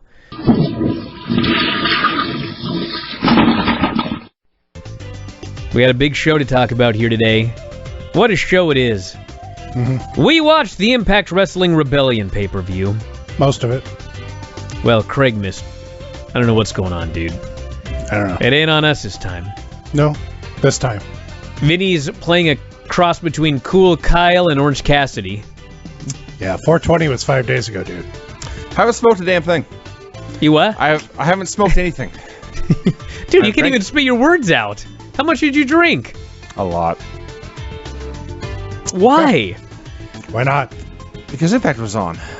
Vinny, how many times did I tell you it's not the same Impact? Did you watch the show today? In what way was this reminiscent of, for example, 2010 TNA? There were quite a few technical difficulties. There was one of the 4 cameras that appeared to have an underwater filter on. Yes. There was a on-screen graphic where they had like the PNG file where you could see the whiteness on the clipping because they had a very amateur graphic designer. It's TNA, dude. Actually, it's Impact Wrestling, Vinny. It's not TNA anymore. There was a TNA title on Kenny Omega. Well, there was, but that's like a gimmick. I mean, it's somebody brought back the belt, and the rest is history. I see. I thought the show was good. Yeah. Thought it was an excellent main event. Really fun opener. Not everything was great, but nothing was terrible. Fuck, Listen, dude. If something was terrible, I'd be very eager to jump on here and tell you everything was terrible. But there's very little in this, and nothing on the show was terrible. You know what I should have done? I should have actually, for once, I should have said one and only, because everyone always asks. We'll do it one time. We'll watch one of the old $9.99 pay-per-views. Have at it if you want to. Make you watch that with the dicks or whatever their names were. And I always make me, Jesus. And then come on here and watch this pay-per-view. You'd be like, these are not the same company. Yeah, it's not the same dicks. That's There was no barbed wire Christmas tree. No, there was no Russo. There was no Bischoff. There was no Hogan. We did have to watch Matt Stryker. That was. I could do without ever having to see that again. That was a negative. A strong negative is the Stryker of Matt. The what? I said that Stryker of Matt. Why am I forced the drawers open? He addressed him last name first. Dude, are you all right? I'm great. The Stryker of Matt? Yeah. First name Matt, last name Stryker. Bro, I don't think you get this drunk on the Christmas show. No, that's false. Debatable. I'm feeling really good right now. You don't say. Yeah, you're going to feel great in about an hour, dude. Well, try to take us through the show, Vinny. Good luck, you unprofessional fucker. This time when Brian actually calls you dude, you kind of look like the dude. No. Come on. That's like saying saying that this was a TNA pay-per-view. It's just a lie. Hey, Craig, how did your experience go ordering the show? Oh, dear. Ordering it was no problem. Getting it to work, a completely different problem. Yes. That was really hard. I turned on the app. Yeah, I tried the app on my smart TV, which was dumb. And then I tried the app on my Fire, and it was dumb. And then I opened it up in my browser, and it worked. So I opened up a browser on my television, and it worked. My wife, who works in IT, specifically in apps, couldn't figure it out. So, yeah, I tried to order it just through regular pay-per-view. This is the message I got. I'm looking at it right now. Now, I should add, I tried to order this at 4 p.m., an hour before the show started. Sorry, this event is no longer available for purchase. If this event airs again, it will be listed under other times. Wait, what time was this? 4 p.m. Oh, you tried the regular pay-per-view? I tried to order on pay-per-view. That's I was told it was no longer available. So I got it on Fight TV, which for the most part worked fine. There were some buffering issues actually during the near falls of the main event, which was an issue. But on the whole, it worked more or less okay. We watched Impact Rebellion. Oh, my God. Jesus, dude. Have you eaten anything since you finished drinking? No. Is Sean there? Can he bring you something? Sean is playing Super Smash Brothers in the God, TV can he do the review? The fuck's going on here? I will ask him. No. That's all. Right. I mean, come on. Let's try to at least say words. We watched Impact Rebellion, April 25th, 2021. We opened with a triple threat for the X Division title. One of these belts. It was the X Division title, yeah. Ace Austin versus TJP versus Josh Alexander. So I can't wait to hear you recap this while drunk. Well, I did note on Twitter that when I reread my notes, it sounded like Granny had written them. But Ace Austin is doing an emo magician gimmick where he has dyed hair and listens to My Bloody Valentine and has a playing card that he tries to cut dudes' hands with, but the ref stopped him here. Josh Alexander is really strong. He has amateur headgear, suplexes dudes, looks awesome. It was in this very first match, I noticed one of the cameras appeared to be using an underwater filter, where I couldn't quite see everything. There was a bunch of submissions. Ace Austin had a giant out there. He interfered a few times. Josh Alexander then murdered one of these men with a jade driller, and he grabbed the other one and killed him 2-1. I did enjoy this match. That's the whole review. Well, everyone, they did a bunch of moves, and then a guy won. $4.99 for Twitch or whatever they charge. Jesus, Vinny, can you remember 3 spots in this match? The 2 J drillers, Josh Alexander suplexing dudes to death over and over again, and the emo magician dude, Ace Austin, using a playing card, or it wanted to use a playing card to slice his buddy's fingers off, but the ref stopped him. Listen, I don't watch a lot of Impact Wrestling, but can somebody explain to me why TJP came down to the ring with a broom on a show where the cleaner, Kenny Omega, is in the main event? That was a bad plan. Why did he do that? Yeah. Maybe he's the next guy up. I'd have been furious if I was in charge of this place. Yeah, the match was, it was not what I would call a storytelling match, as evidenced by Vinny's review, which was he couldn't remember one thing that happened in the match. But it was a lot of fun. I enjoyed it. A hot opener, a new champion. Everybody looked good, except for that broom gimmick. And that was that. The broom. It set you off. There was a guy had a broom. Yeah, it set me off that a guy had a broom. When the cleaners in the main event fighting for the championship in a champion versus champion, title versus title match. Why'd this guy come out with a broom? Because the So it'd be like if you were in the main event with a hair match video and some bloke in the opener and Teenage Dirtbag came out wearing velour. I haven't seen Teenage Dirtbag in a long time. What happened to that guy? I don't know. He was cool. I'm sure everyone you remember right now was cool. Got a point there. Craig, your thoughts on this opener? Yeah, he didn't watch it. He was trying to turn on the damn thing, Vinny. I will tell you exactly when the video started. Continue, Vince. All those times that Vinny yells at me for not listening, and then Craig talks for 5 minutes about how he couldn't get on the thing, and then Vinny asks him his thoughts on a match he didn't see. I just wanted to point out that how incompetent this production was. Excuse me. Just let him go, Brian. Just let him go. We had a promo by Violence by Design, which is Eric Young's new faction. Apparently, they were addressing their secret partner directly face-to-face. Eric Young said a lot of wacky things in this show, and in fact in this promo, where he says, to James Storm, you are lost to the purity of truth, James. See, I don't know if he actually said that or if that's what you wrote down because you've been drinking. I understand. Okay. I'm fairly certain that's what he said, and if I'm wrong, I will correct myself and apologize. But I honestly am. I'd only had one beverage by this point, so I'm pretty sure that's what he actually said. So you did all this drinking in like an hour? Oh no! Over the course of the 3-hour show. So he said, "You're lost to the purity of truth, James." He also said, and this is a quote, and I swear to God, if this is correct, the future of this company, the future of the world, hangs in the balance of this match. It's not even the main event. It's the second match of the show, but the future of the world hangs in the balance. Well, I guess we'll find out tomorrow. Will we? I don't know. If I wake up to headlines. I'm pretty sure I know that nothing in my life changed because of the result of this match. Now, I will say this. Actually, a lot of your life changed right around this period. James Storm and Chris Sabin and Willie Mack and Eddie Edwards versus Eric Young and Rhino and Cody Deaner and Joe Doring. Hey, I hate Impact Wrestling, as we all know. That match sounds awesome. I was totally into the 8 men introduced. So I don't know if it's an injury angle or what, but Eric Young was replaced by W Morrissey. Eric Young did, in fact, tear his ACL, I believe. Oh. So it was a legitimate That injury, sucks. so this was a real replacement. And it I'm was, sorry to in hear fact, that. the former Big Cass, Yes, who now looks like Giant Edge, he does. We or always as did, I like but to call him, Cliff, which is a Giant Edge. Just trying to get your nephew over. He came out, and his name, when they said that his name was W. Morrissey, I thought back to when you were rambling a few weeks ago, sober, by the way. And what did you want to call that one guy? Remember this? I believe you're referencing Flyin Brian P. Yeah, Flyin Brian P is what you wanted him to be called. Flyin Brian P. I could not help but think of that when they gave this man the name W. Morrissey. Really? Yeah, what is You're a welcome. W. Morrissey?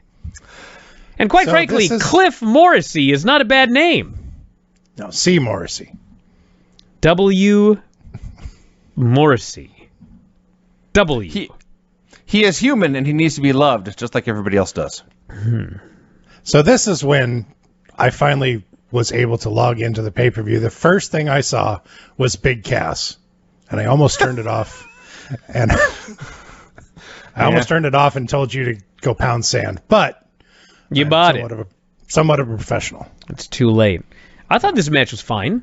It was fine. There was a lot of action. It did seem like there were 8 dudes in the ring for the entirety of the match, and then suddenly Yes. at the end, tags mattered. But some dude did a dive on another dude, and there was a superplex onto a bunch of dudes outside, and then Morrissey pinned Mack with a spinning slam. So at least I on the one hand, they brought the new guy in and got him over right away. On the other hand, the Mack got pinned, and that sucks. I'm not sure you know anybody's name in this match, Vinny.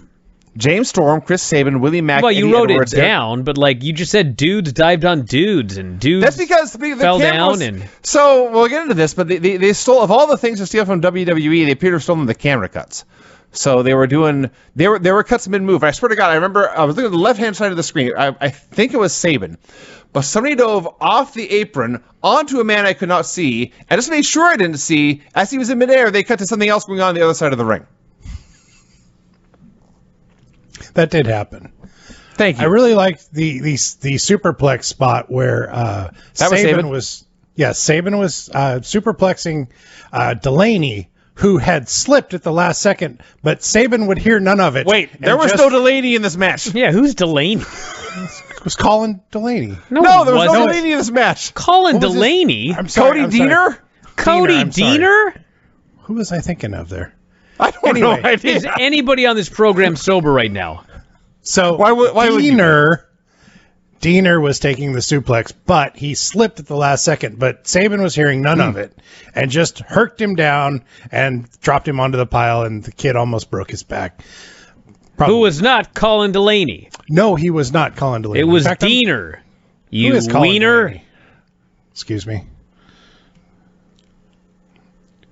Lance Archer's old partner for SmackDown versus the Woo Woo guy. Oh man, listen. Here's my problem with this match, because I know you don't. Your recap is going to be they did some moves and then one of the guys got a move and won. So this was Brian Myers, Yes. the former Kurt Hawkins, Just a little bit my Twitter. versus Matt Cardona, who used to be Zack Ryder. Okay, Right. Both of these men were enhancement talent in WWE. They often wrestled on main event. Okay. Any corrections to my history so far? That sounds all right. Okay. So they both get released, and now they're free. They can go anywhere they want in the world. They can wrestle anywhere. Okay. They both happen to end up in Impact Wrestling. All right. What I was not expecting was for these two men to go in here tonight and essentially do the exact same match they would have done on WWE main event. You are not wrong. With the same comeback and the same spots. Like, the only difference was they brawled a little bit on the outside. But other than that, this could have been any match that Zack Ryder and Kurt Hawkins did on WWE main event. Bro, you two are free. You're not there anymore. Like, it's your chance to go out there and, like, expand into something new and show us why, when you were there, like, they should have done something with you. Instead, it was like I watched this match and it's like, what is this? Like, give me something different than what you did when you were there on main event. And they didn't. And like there was nothing. It wasn't bad, but it was literally there. It was a match that was there. It was fine. Like there was nothing great. There was nothing terrible. It was just two competent guys having a very basic match with a little bit of brawling, and then one of them won. And I was just, I think about all these guys. Your Dean Ambrose, he gets the hell out of there, and all of a sudden he's John Moxley. Or we saw Juice Robinson. Juice Robinson is what was his name? C.J. Parker. C.J. Parker. He's got Pam Anderson's name in NXT. Yes. He gets the hell out of there. Now he's great. Like everyone leaves and like they become great, and then I see these two guys leave and they do the exact same thing they did when they were there. So it wasn't bad, but like, give me something, you guys. You're out of there now. You don't have to do the same shit that you did there.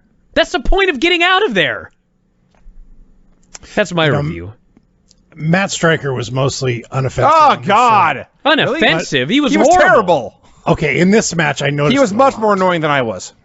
That's true. All right. Which I didn't think was possible. He compared Brian Myers to being really stiff.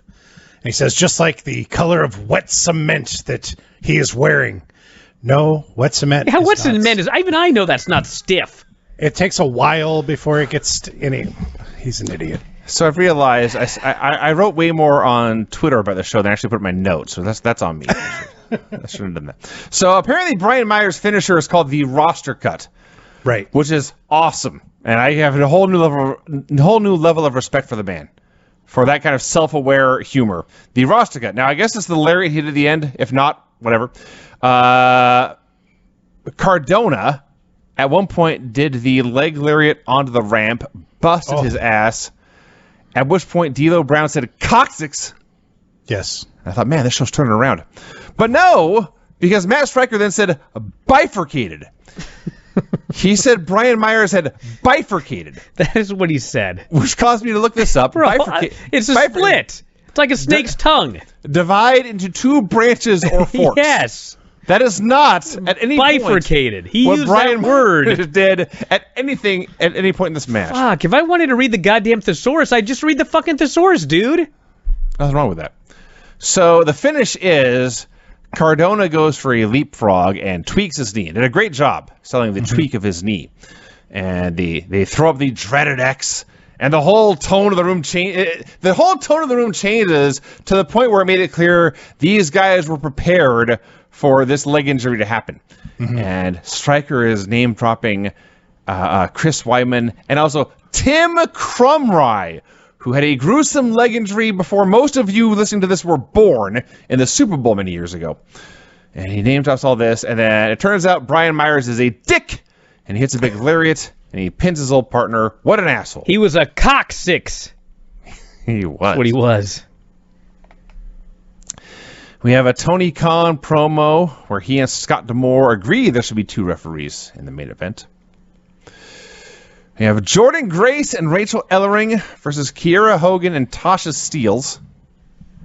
Rachel Ellering has some very happy ring music. We'll get that out of the way. Yeah.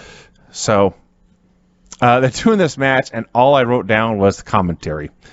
So Jazz, who I love. Jazz I'm a huge fan of. I'm very happy that she had an opportunity to work in Impact Wrestling over the past few years. Jazz is in the corner of Grace Ellering, and D'Lo says, having Jazz in your corner, that's like having someone there to give you advice when you need it most.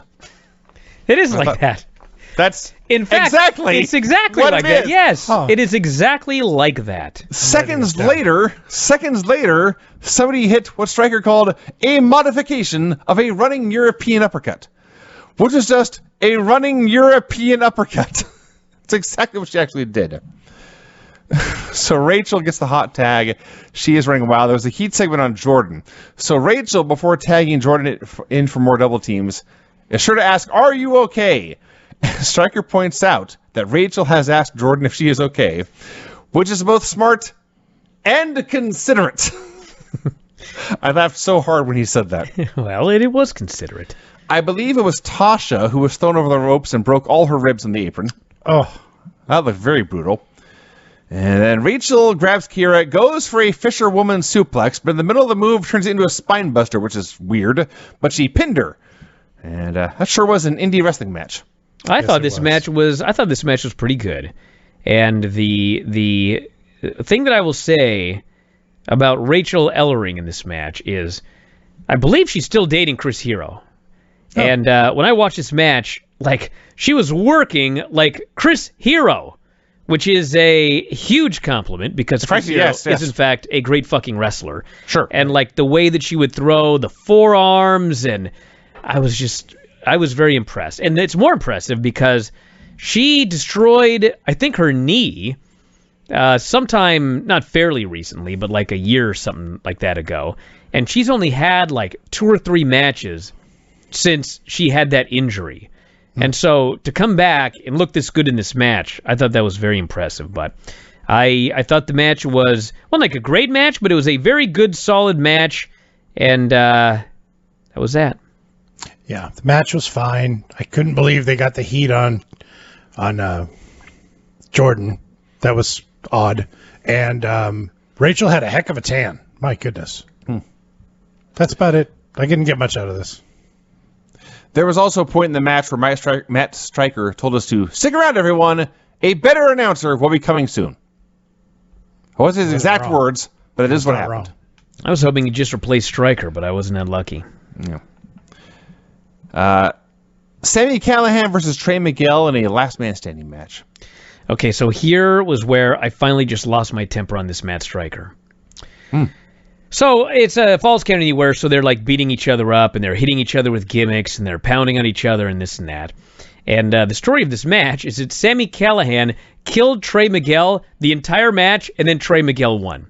Now, you may think of a spot maybe that you saw Trey Miguel do, but I'm pretty sure it was an illusion, because he was just killed unrepentantly, nonstop, for like 18 minutes. And like every time that he started what I thought was his comeback, I would glance away and look back, and he was being killed again. He was killed and killed and I killed. go over my notes, Brian. I can confirm what you were saying. He was killed, and he was killed, and he was killed. So finally, he's being killed, surprisingly, and Sammy puts a table in the ring, and they're on the middle rope, and Sammy gives him a pile driver off the middle rope, and they're supposed to go through this table. Well, the table does not break, and they both fall down on the ground. This fucking Matt Striker, and I still am trying to figure out the psychology of this fucking guy. Like, are you trying to get over with, like, are you trying to get cred with the smart fans, or what? Like, why do you say these things? The table doesn't break, and Matt Striker goes, well, you know, Trey Miguel is actually lucky. Or no, what did he say? Basically, the line, I wrote the actual line down. He says, when the table breaks, it offers you some reprieve.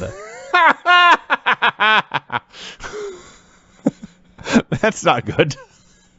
That's no good at all. So there was an accident, and the table didn't break. And so his fucking brilliant idea was to explain that it is actually a bad thing for Trey Miguel that the table didn't break, because if the table had broken, it would have given him some reprieve in a fucking match where they're being put through things left and right.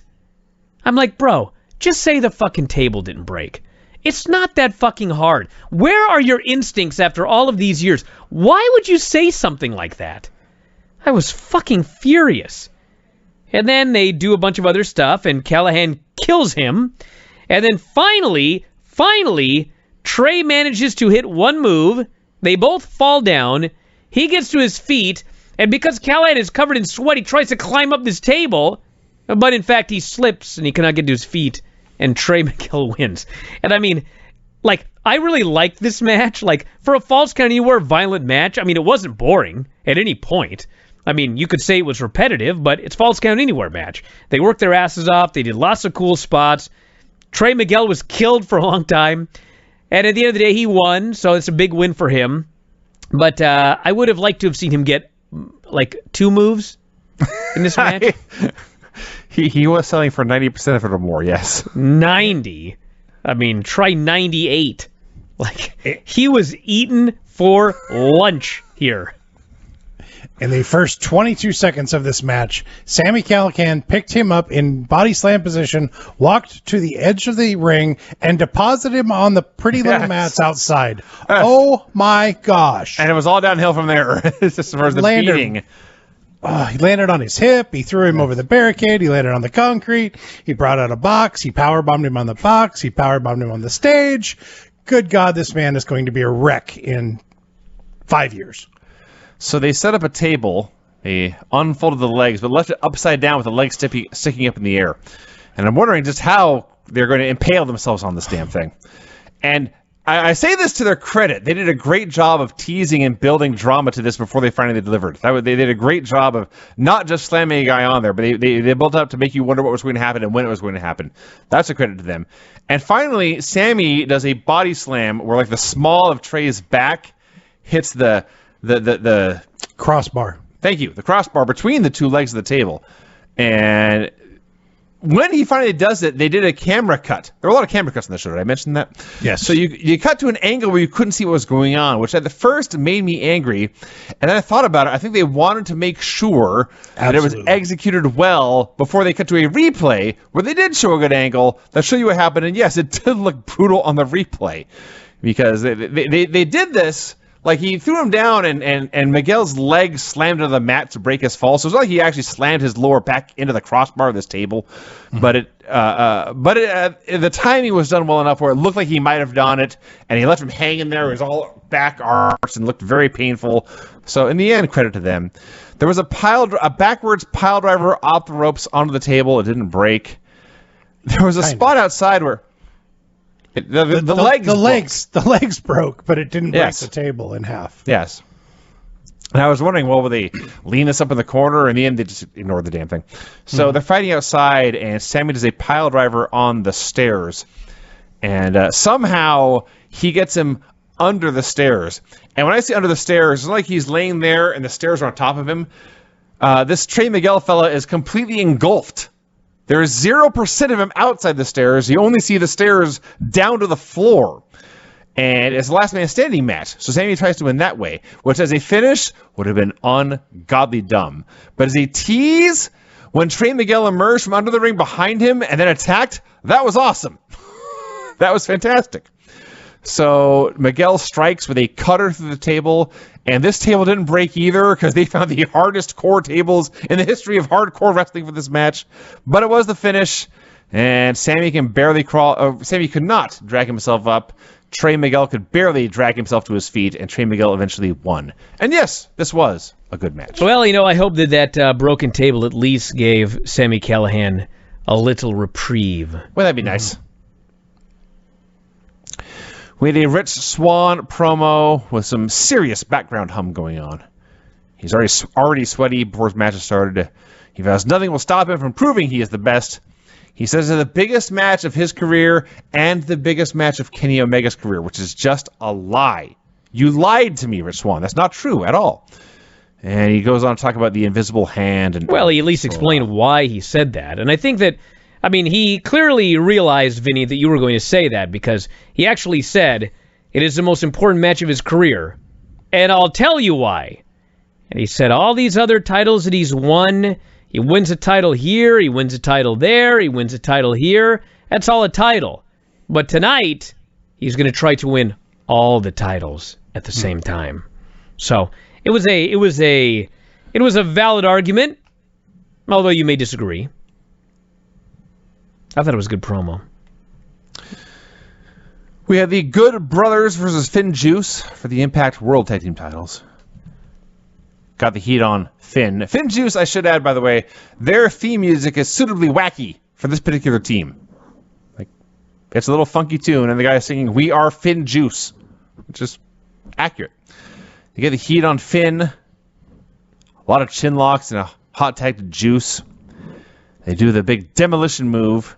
And then, seriously, 10 minutes into this match, Matt Stryker, professional pro wrestling announcer, turns to his broadcast partner, D'Lo Brown, and asks, "D'Lo, can the Good Brothers beat FinnJuice?" Dude, that's what we're here to see. We're about to answer that question right now. That's why we have bought the pay-per-view, to see the answer to that question. Now, if it turns out the answer is no, because... Well, the answer was no tonight, but, like, what a dumb question. Can they beat them? Well, I'm sure at some point they probably can beat them. Maybe not tonight. Can they beat them? That's what he asked. Fuck me. They were the former Impact Tag Team Champions. Jesus Christ. Put these fucking guys over, you geek. If the answer is no, then why are we watching this?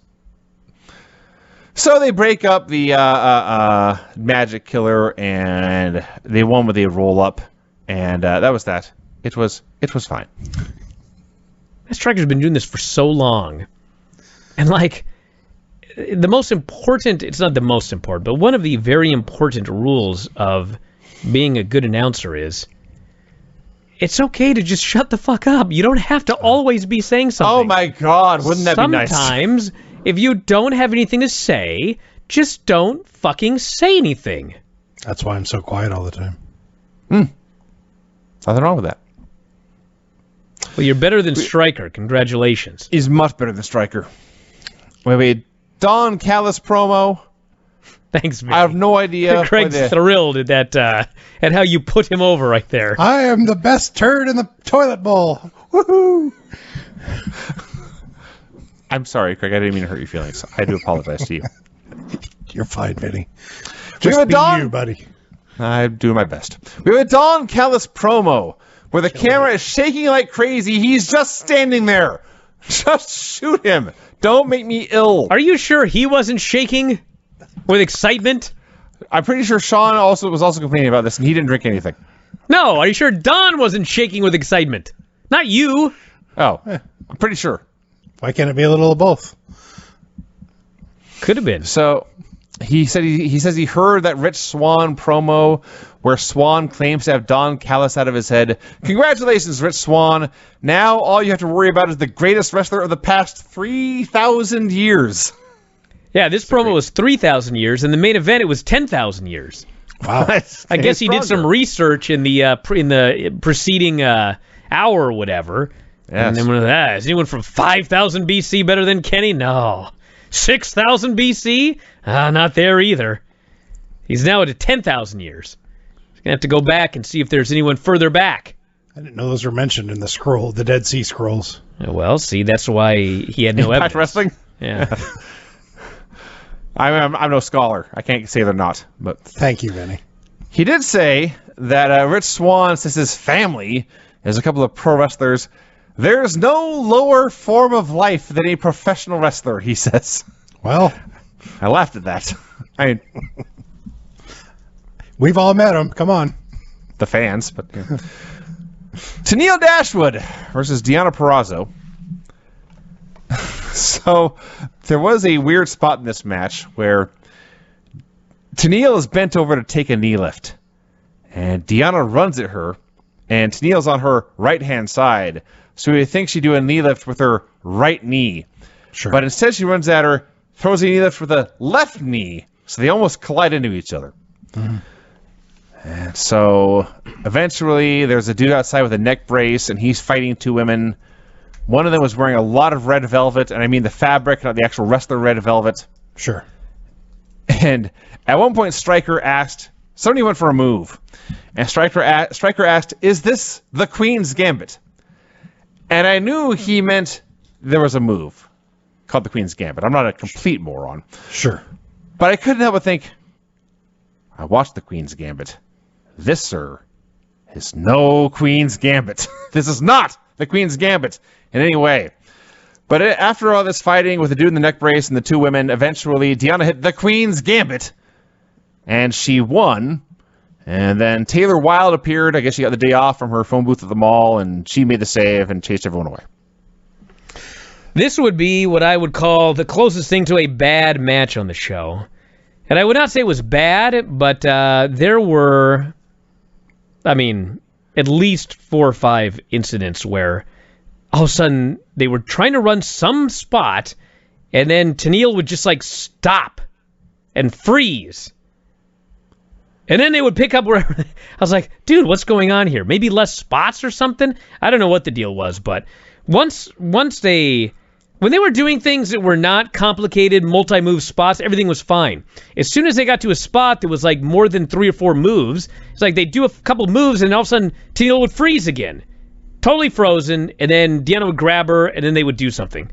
So finish also kind of came out of nowhere. I couldn't say it was bad, but this was not a very good match. So I haven't watched Impact in a very long time. And these two women came out with their posses, if you will. Caleb with a K, I guess is a photographer. I don't know. What? That's news to me. Well, he was taking pictures. All right, he was a dude out there with a neck brace. Okay. Sure, yes, Caleb with a K. And then the other two chicks on the other side, these were inept crews. I don't know what these people were doing out there. They didn't bring anything to the match. They were just there. Actually, they did bring something to the match. They beat that bloke up, which led to nothing. Thank you. But they beat him up. He got his. Caleb with a K. Yes, Caleb with a K. And his camera with a K. I don't know. What if it was Flyin Brian with a I? How about that, Vinny? That's a great idea, Brian. You take that more seriously than Flyin Brian P? Flyin Brian with an I. Probably. I probably feel like would. Okay. That's intentionally pretentious. Okay. You ever feel like a dead horse, Vinny? Excuse me? You ever feel like a dead horse? Craig, you cannot ask these complicated questions to Vinny right now. You know what? I have never felt like a horse. That would be really weird if I felt like a horse. I don't feel like much. Bridges never put a saddle on me? Well, true. No, that's true. I did watch the entire run of BoJack Horseman. It felt much in common with the main character of that show. But, Yippee-ki-yay, mother... Yeah. Oh. By the way, I need to go back. Did I mention how happy Rachel Ellering's ring music is? Yes, you did. Yes. Vinny. You were drinking, and you were not paying attention to yourself this time. All right, I apologize. For At least normally I don't pay attention to you. You were not paying attention to yourself. That's true. That's true. It was very happy. It was happy enough to warrant a second. Yes, it was. So they're plugging a bunch of Impact shows, one of which is entitled Impact Under Siege. And if Erica Eleniak is on that show, I will buy it. Yes, please. There better be. Callis is a big fan of this. What's that geek's name? Steven Seagal. He's a big Steven Seagal fan. Why wouldn't he be? Well, the other one's called Against All Odds. There's actually a lot of good reasons. Where should I start? I mean, apparently he's a big Phil Collins fan too, because there's Against All Odds pay-per-view as well. That's true. That's true. So they do also in this video package, this announcement of shows, they do a video package for Slammiversary, in which I believe I saw one Samoa Joe highlighted in this package. Yeah, I couldn't help but notice that I saw that myself. It was convenient. Looks like they're going back to Nashville for that one, huh? Well, they were national for this show. That's what I'm saying. Yeah. Mauro Ranallo comes out for the main event. A breath of fresh air, an actual pro wrestling announcer here on this pro wrestling show. I was so hoping that he was just going to replace Stryker. But instead, we end up with a 3-man crew. Mm-hmm. So I have to listen to Matt Stryker as Mauro Ranallo is trying to call a champion versus... Now, here's the thing with Stryker in this match. Brother, listen. It's Kenny Omega versus Rich Swann. Okay, should we do a poll on the Twitch chat right here? How many of you thought that Rich Swann was going to win the match tonight and become the double champion? Can I see a show of hands? I would bet you get zero responses. No. Okay, nobody thought that Rich Swann was winning tonight, okay? So. There's a lot of no's. I'm watching them right now. No way in hell, one guy says. No. Okay. So. Of course not. Why in the absolute fuck, if you are Matt Stryker, Impact Wrestling announcer, would you come out and say, you know what? Out of all the champions in professional wrestling, whether it's... He actually said Bobby. He did. Not even Lashley. Bobby. Bobby. I missed that. He's rattling off all of these champions. Bobby, you say. Ospreay. Let's off everybody. And then at the end he goes, even Bobby. He goes, the man to beat is Kenny Omega. Right.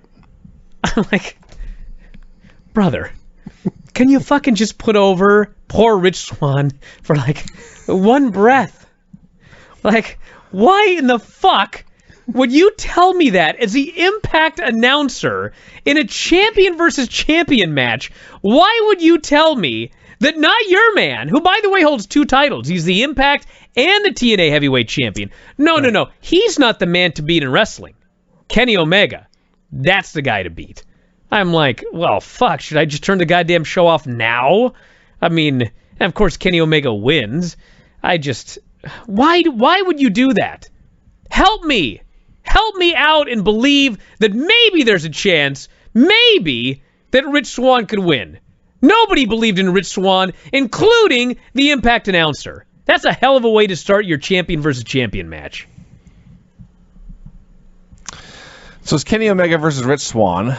I was dared online to sing the lyrics to Kenny Omega's song. I'm not going to do that because, frankly, I know you just mute me anyway. Thank you. But very early on in this match, they're brawling on the floor, and Swann charges, and Kenny goes to the spot where he backdrops Swann, and Swann does the handspring off the ropes and goes down with like a DDT. That's the idea, I think. But what actually happened was Swann gets backdropped up on the apron. He does a handstand on the apron, but he's not strong enough to hold his handstand, and he drops himself on the apron head first, and he pile drives himself. Yeah. Somebody please tell me, is that what they were trying to do to make Rich Swann look like the biggest geek in the world? Tell me that's not the idea. Well, I don't know, because he did the spot, and then Kenny Omega immediately went to work on his neck. They worked on his neck throughout the rest of the match. So, like, there's 2 options right here. One of them is it was a plan, or the other is it was a botch, and then Kenny Omega, because he's one of the greatest wrestlers of the last 10,000 years, did in fact build an entire match around his botch. That happened, yes. Yeah. Who was the guy from New Japan that landed in the corner and then bounced on his head like that? It was... You have to be more specific. I was going to say that happens in, I would say, 8 out of 10 Every matches. match, yes. Yeah, I'm not. Takahashi? No, he's a masked wrestler. I don't know. Wrestled in ROH as well. Well, anyway, yeah, I know. I got to say this about this match, okay? I thought this was an excellent main event, okay? I thought this was an excellent main event. Dick. What? Nothing. What do you want me to do? I don't know who you're talking about. A masked guy who once worked Ring of Honor? Understood. You could just let it go, but now let's... I was moving on, and then you called me a dick. Yes, because you are. So do you want me to move on, or do you want me to harp on it? No, let's talk about you being a dick. Jesus. Do that. So listen, they have this match. It's a great match. You all right over there, Vinny? Am I wrong, chat? Jesus, God almighty, I'm trying to...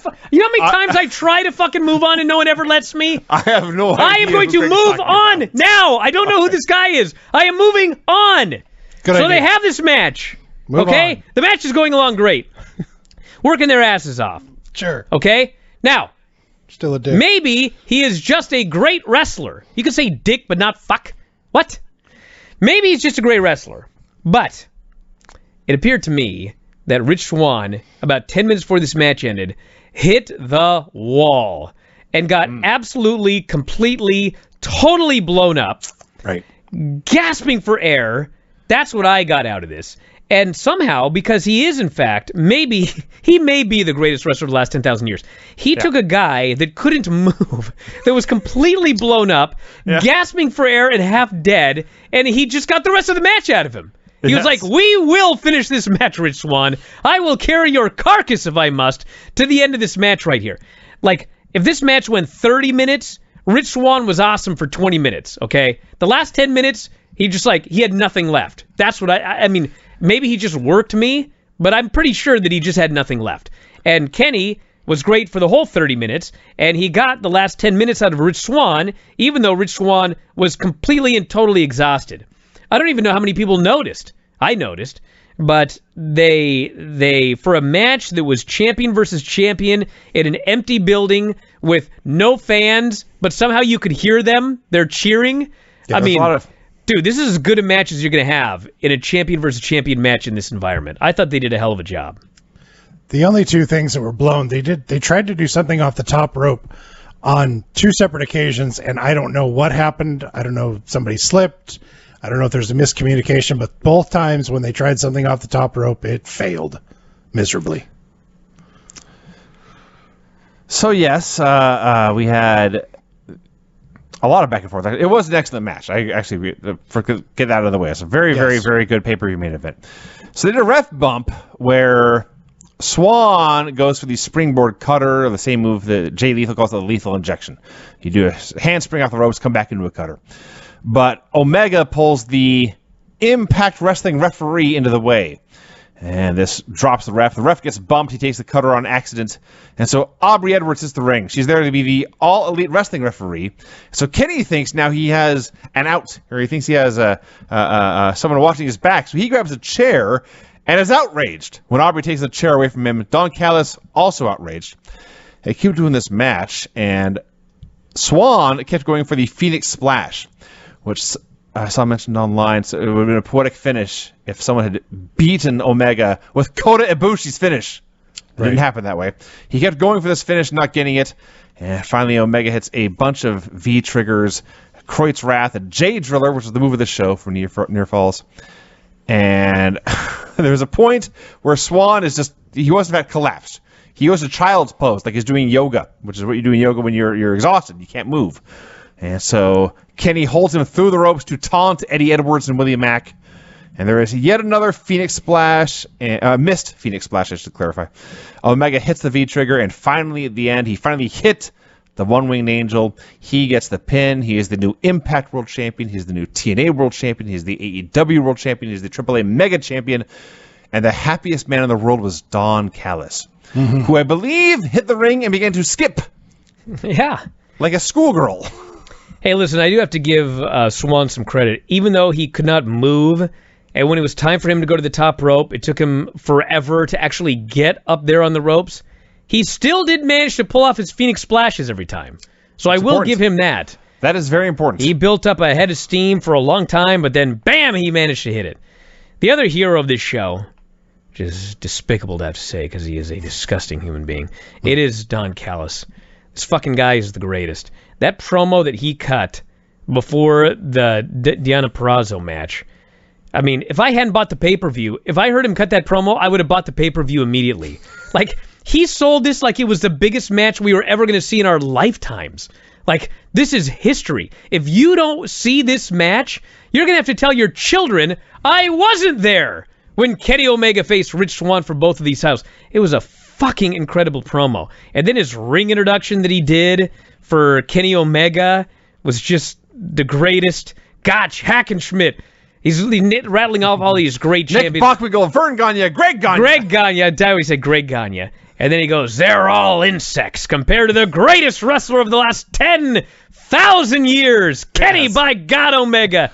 I was like, this guy's the greatest. He will win Best Non-Wrestler. I think he may get the first 10 spots this year. I think it's possible. He was fucking unbelievable on this show here. And now he's the champion. And we'll see what happens because they did not promote this match at all on AEW. No. Not one time. In the trailer incident, there was one mention of Omega challenging for the Impact title, but no mention of when the show was. There was something that was on that was this weekend.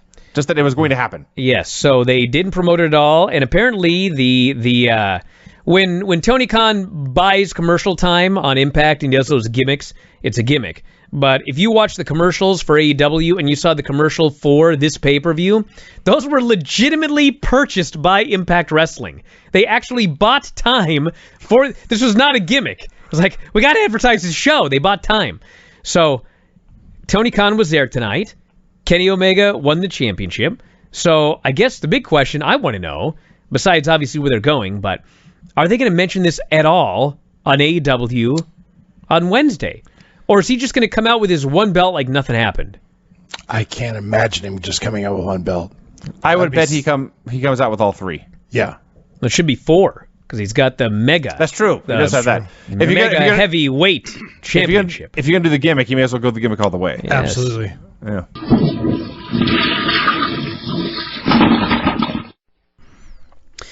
We got Kenny Omega defending the title against somebody at the Under Siege show for Impact Wrestling. Yeah, that'll be, I believe, his first title defense. So he's going to be the next television taping, and I believe, okay, so he's definitely defending the title Under Siege. That's the first title defense. So it's May 15th. I believe he's doing a tag team match on television where they do the tapings as well. I'm not sure who he'll be defending against. I have a feeling that on Thursday's show that you would probably have an idea who would be. It might be Rich. I would think that, because the big defense is going to be on the July show, that, it's what Rich, Moose. I mean, you could do Eddie Edwards. Him and Eddie Edwards would have a hell of a match. And there's other guys there as well, but that would be, matches I'd want to see. I could see Moose. I could see Eddie Edwards, Rich Swann'a. Trey Miguel got a win, a big win on the pay-per-view. Him and Trey Miguel would be a great match. They could put him against Josh Alexander would be a very good match. I don't know, if they would want to go with the X Division champion. I mean, so those are the ones that sort of, they kind of would be the leading contenders for his next opponent as far as that goes.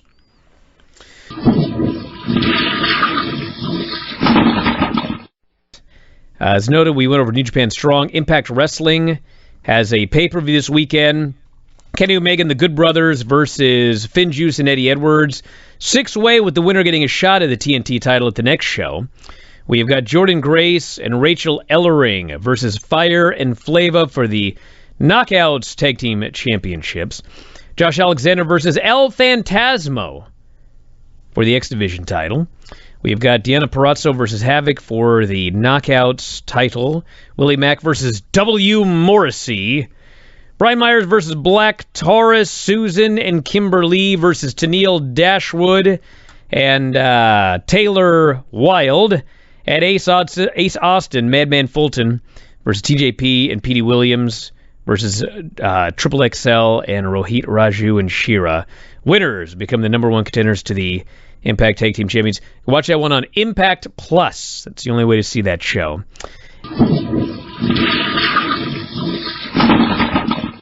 Well, in the life-imitating art department here, the Invisible Hand no longer has vice president on his business card as Don Callis' days and his executive with Impact Wrestling and parent company Anthem Sport and Entertainment have come to an end. Fightful first confirmed the news. PW Insider added additional details.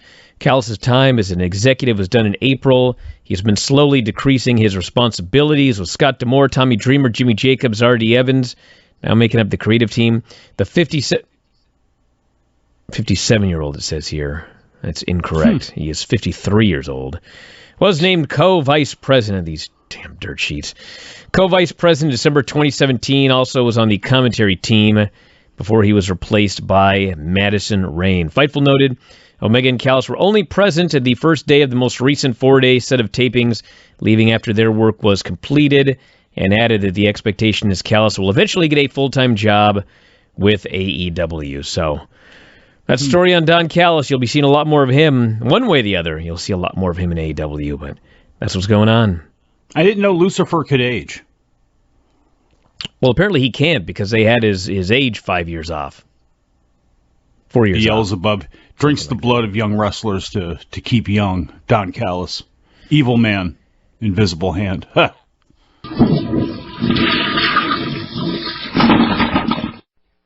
You know the best part is that they actually say to the back on this particular fucking show. I said it every damn week, several times a week. It's a reason we started quoting that. Yeah.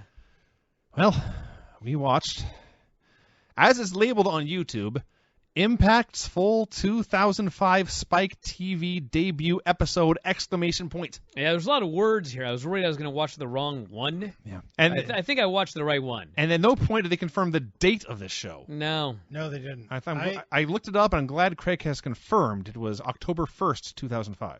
I went back this morning. My normal morning radio show was preempted, and I listened to the audio from 2005 of you guys reviewing this show.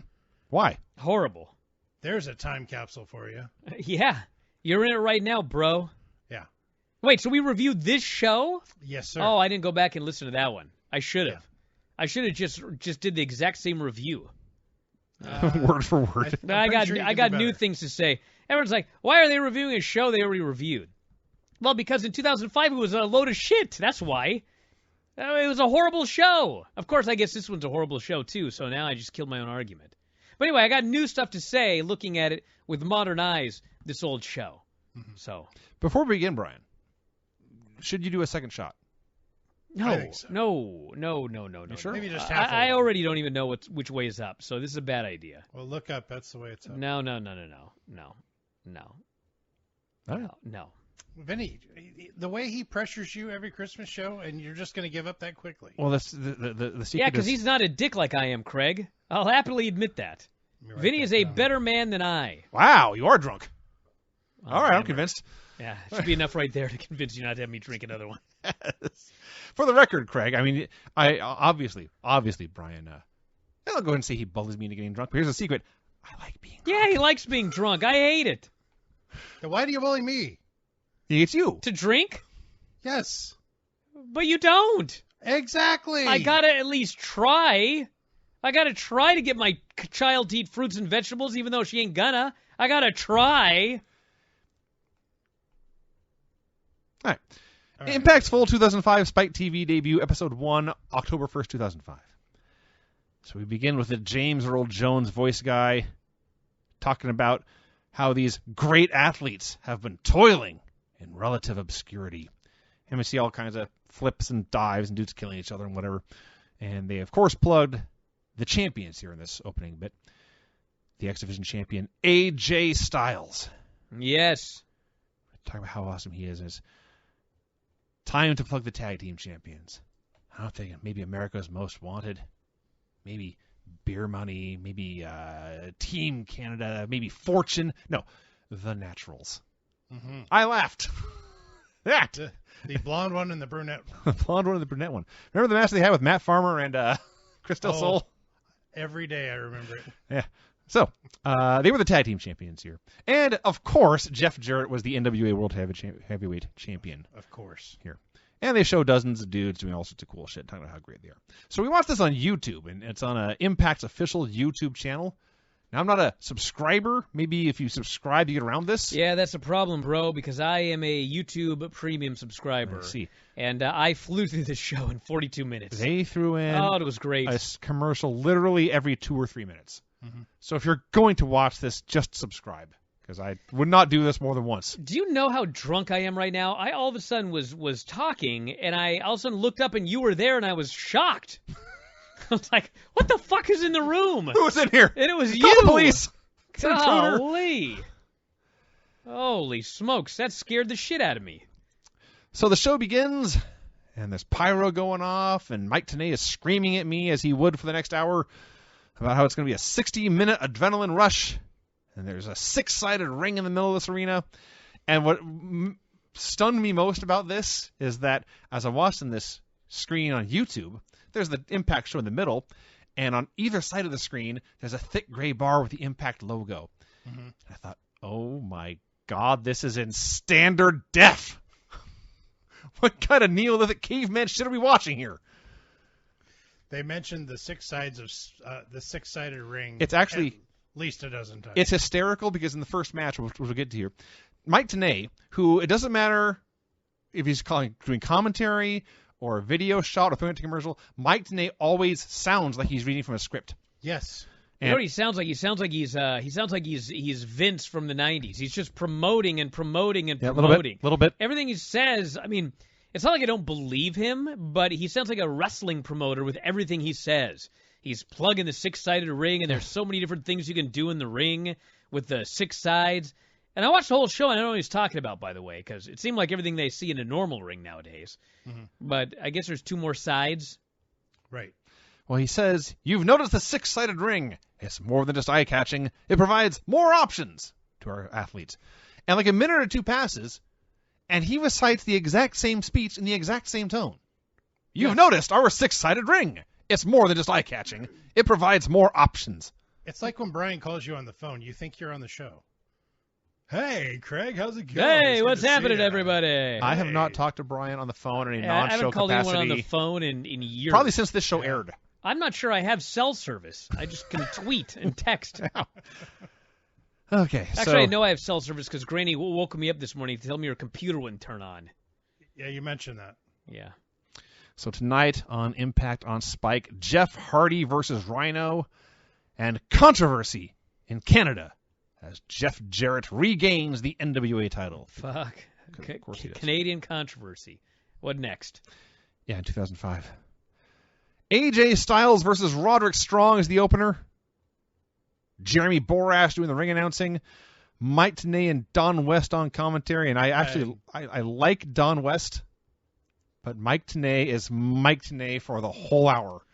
And I was done by the end. He was so Mike Tenay that honestly, I mean, I saw that what's-his-face was there, Don West, but I didn't hear a word he said the rest of the show. Like, I forgot he was there until you reminded me. It was like he was there, but he didn't add anything to the show. And Mike Tenay was just like the steam rolling on through this show. Sounds familiar. I guess apparently Don West lives in Wenatchee. Yes. Yes, he does something with one of the teams. One of the hockey teams. The TNA did a tour out here. He fell in love with the area. Got a job with I believe it's the Wenatchee Wild. And as far as I know, he's still out there. I mean, yes, he is. Okay, there you go then. So I looked it up. Cool. It's a nice place. All right. It is Wenatchee. He's outside Wenatchee. He's out in the river somewhere. He's got a little cabin. How do you know? Somewhere he shared photos of his house. Okay. It's a very nice, quiet spot. He's been all over the country and decided this mountain town out in the riverside is a good place to live. Don't look at me. That's what he did. I'm waiting for you to continue the review, bro. AJ Styles and Roderick Strong. Angry drunk. I'm in a great mood. Let me tell you about this match. All right. Yeah. All right. I've told the story a million times that I'm drunk, and that's what drunk people do is they repeat stories. Right. So when I went down for the King of the Indies, AJ Styles was in the tournament. And AJ Styles showed up at like noon, and he went over his match till 5. They were in there forever, just going over every single solitary spot. And then, of course, it was hilarious because about 15 years later, AJ went to New Japan, and he did matches with the Young Bucks. And he lamented that these fucking kids want me to remember all this shit. I can't remember anything. Because at that point, he was not memorizing every single one of his matches from start to finish. The X Division matches on this show, I don't believe one move was called in the ring. Oh, hell no. Are you kidding? It was like they showed up at noon, and they practiced their match in the ring, every single solitary spot, so that they could do a sprint of moves. Oh, God, yes. And, like, it was fun. But there was nothing resembling a story. I sound like an old man right now. No, you're right, though. Which I am. I mean, there was nothing resembling a story. No. It was just a million moves, which were fun moves. I mean, the match was really fun. But it was like when it was over, I didn't get shit out of it. I can't even remember who fucking won. I think AJ did, obviously. But, like, it was just a bunch of shit that happened. They had 3 minutes, so they said, let's do 8 minutes worth of stuff. They were going 1,000 miles an hour. It all looked great, but it's like there's a reason wrestling is not watched on fast forward. Yes. This was a sprint, and there was no music between the notes. It was just, as I've said before, it was speed metal. Yes, that's exactly what this was. This is a speed metal wrestling match. They still managed to have Chris Daniels come out and distract AJ leading up to their Iron Man match. But AJ cuts Roderick off, hits the Pele kick, and the Styles clash and won. It was a, like I say, 8-minute match done in 3 minutes, and for about 2.5 of those minutes, AJ was on offense because it was an AJ showcase. And it was very effective as an AJ showcase. Now, Okay, go ahead. I was going to say, as I was listening to your report this morning from 2005, this match was actually taped twice because they screwed up the finish to an embarrassing degree and had to retape the match. So getting there at They had noon. to retape the whole fucking match? They couldn't just retape the finish? Apparently, they did the match. The whole show got off the air, and they retaped the match again. So this is actually a hybrid of the two matches that took place that evening. So getting there at noon wasn't early enough. They should have gotten there at 8. Well, yeah, shit happens. So the thing that I got out of this whole deal, the whole show actually, is I did not listen to a review. I did not reread my review. But obviously, we had been watching TNA for a long time. We watched the shows at the fairgrounds, and then we watched all of whatever the fuck else they did for 2-3 years, and then this was the debut on Spike. So I'm interested to see how I reviewed the show, because I'm sure I looked at it from the perspective of, what if a new person tuned into Spike TV that had never seen TNA before? Sure. Right? Because that's what you would want to do, because it's your first ever show on TNA. Yeah, okay, absolutely. So it's now been 15 fucking years, 16 years, and in fact, I've not been watching TNA lately. No, especially not this year's TNA. Yeah. So when I 2005 watched TNA. this show, I was that guy who had no idea what was going on in TNA at the time, and I was watching it as a fan who turned on Spike TV and was like, holy shit, there's some wrestling. Let me watch this show and see what I think. Mm-hmm. You know what I thought? Yeah. Why is so much fucking shit going on? Is every show like this? They had so much stuff going on. And as a viewer watching it literally for the first time in 15 years, I had no fucking idea what was going on when the show was over. Like, I don't know who these people are. Like, I know, but like, America's Most Wanted? What in the fuck were they doing in 2005? Apparently they were the tag team champions. No, the Naturals. The Naturals, that's right. Yeah. Naturals are the tag team champions. And, like, there's this Chris Daniels guy. There's interference or there's whatever in every single fucking match. There's 8 million guys on the show. I'm watching it, and it's like, this is the most frenetic, crazy fucking show I ever saw. And I guess when it was over, I enjoyed it, so I probably would watch it again. But, man, they crammed a lot of shit into 42 minutes. Way too much. Yeah. This reminded me of a Monday Nitro that was going long and they were running out of time quickly. But the whole show was like that. The whole show was like that, yes. A Monty Brown hype video. And here's where we get some classic Mike Tenay. He's talking about Monty Brown, and he says, he's powerful, he's ferocious, and most importantly, legit. Like, everything he says is a buzzword. I did like him. How does he not work for Stephanie McMahon? He's a total ad guy. They cut to they've wanted him forever, I'm sure, but they cut to a close-up of him, and when he goes, he's legit, I laughed. I'm like, it's all supposed to be fucking legit, right? What do you mean he's legit? You should have a roster what about of the rest of these clowns? 30 to 40 legit men. Are they doing gymnastics or are they fucking fighting? Yeah, some of them are. I mean, there was a lot of gymnastics in that opener, I'm not going to lie. Also, I completely forgot Larry Zbyszko was ever associated with this company. Oh, I didn't. I guess he's the commissioner. Yeah. I don't know.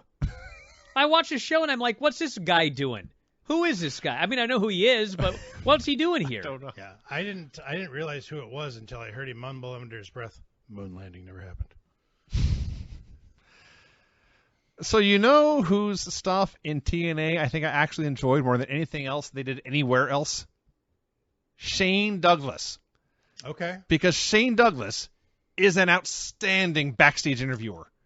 He really is. And as far as I know, TNA is the only place he ever got to do it.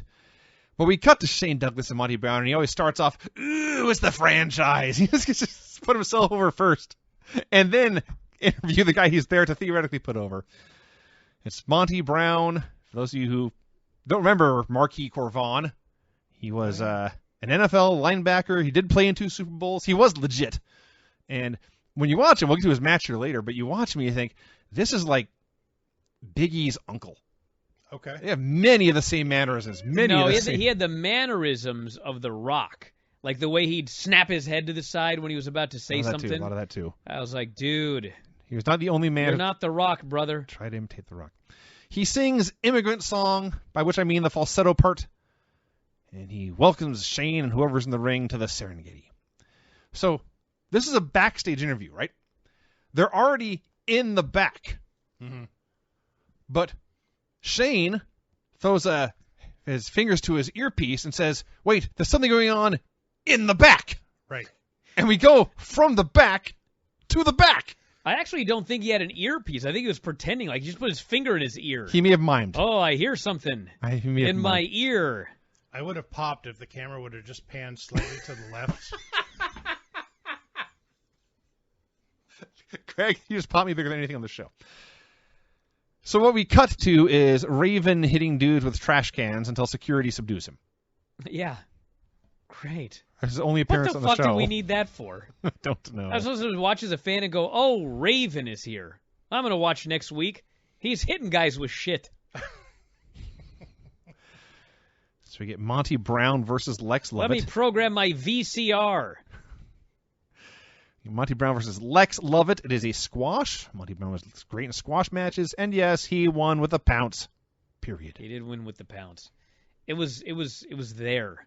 Apparently, they felt that the Marquis Von Core, or whatever his name was an important man to showcase for the future of TNA. Sure. He was the guy who always seemed like they were grooming him to be world champion, and then they never did. They never did anything. He's gone now.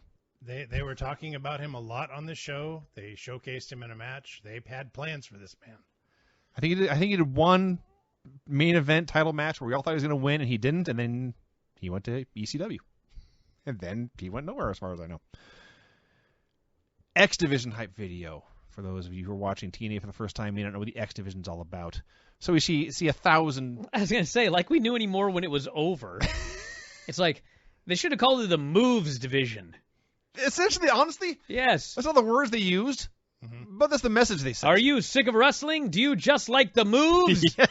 Well, we've got the Moves Division in TNA Impact Wrestling. Why has there never been Nothing but moves. a moves championship? Yes, you will be disqualified for using psychology or a transition. It can only be moves.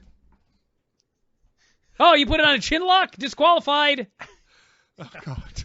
Yeah, you get a warning if you put somebody in a headlock. You got a yellow flag for your first chin lock. And then when you get a red flag, you're disqualified. You're done. Yes. But they don't end the match. They just take you out and put somebody else in. And the match just continues. Can you imagine what would happen if they actually sold? Oh, my God. Oh, selling is a lifetime ban. So in this highlight reel, I did want to point out, somebody suplexed X-Pac out of the ring from the apron to the floor.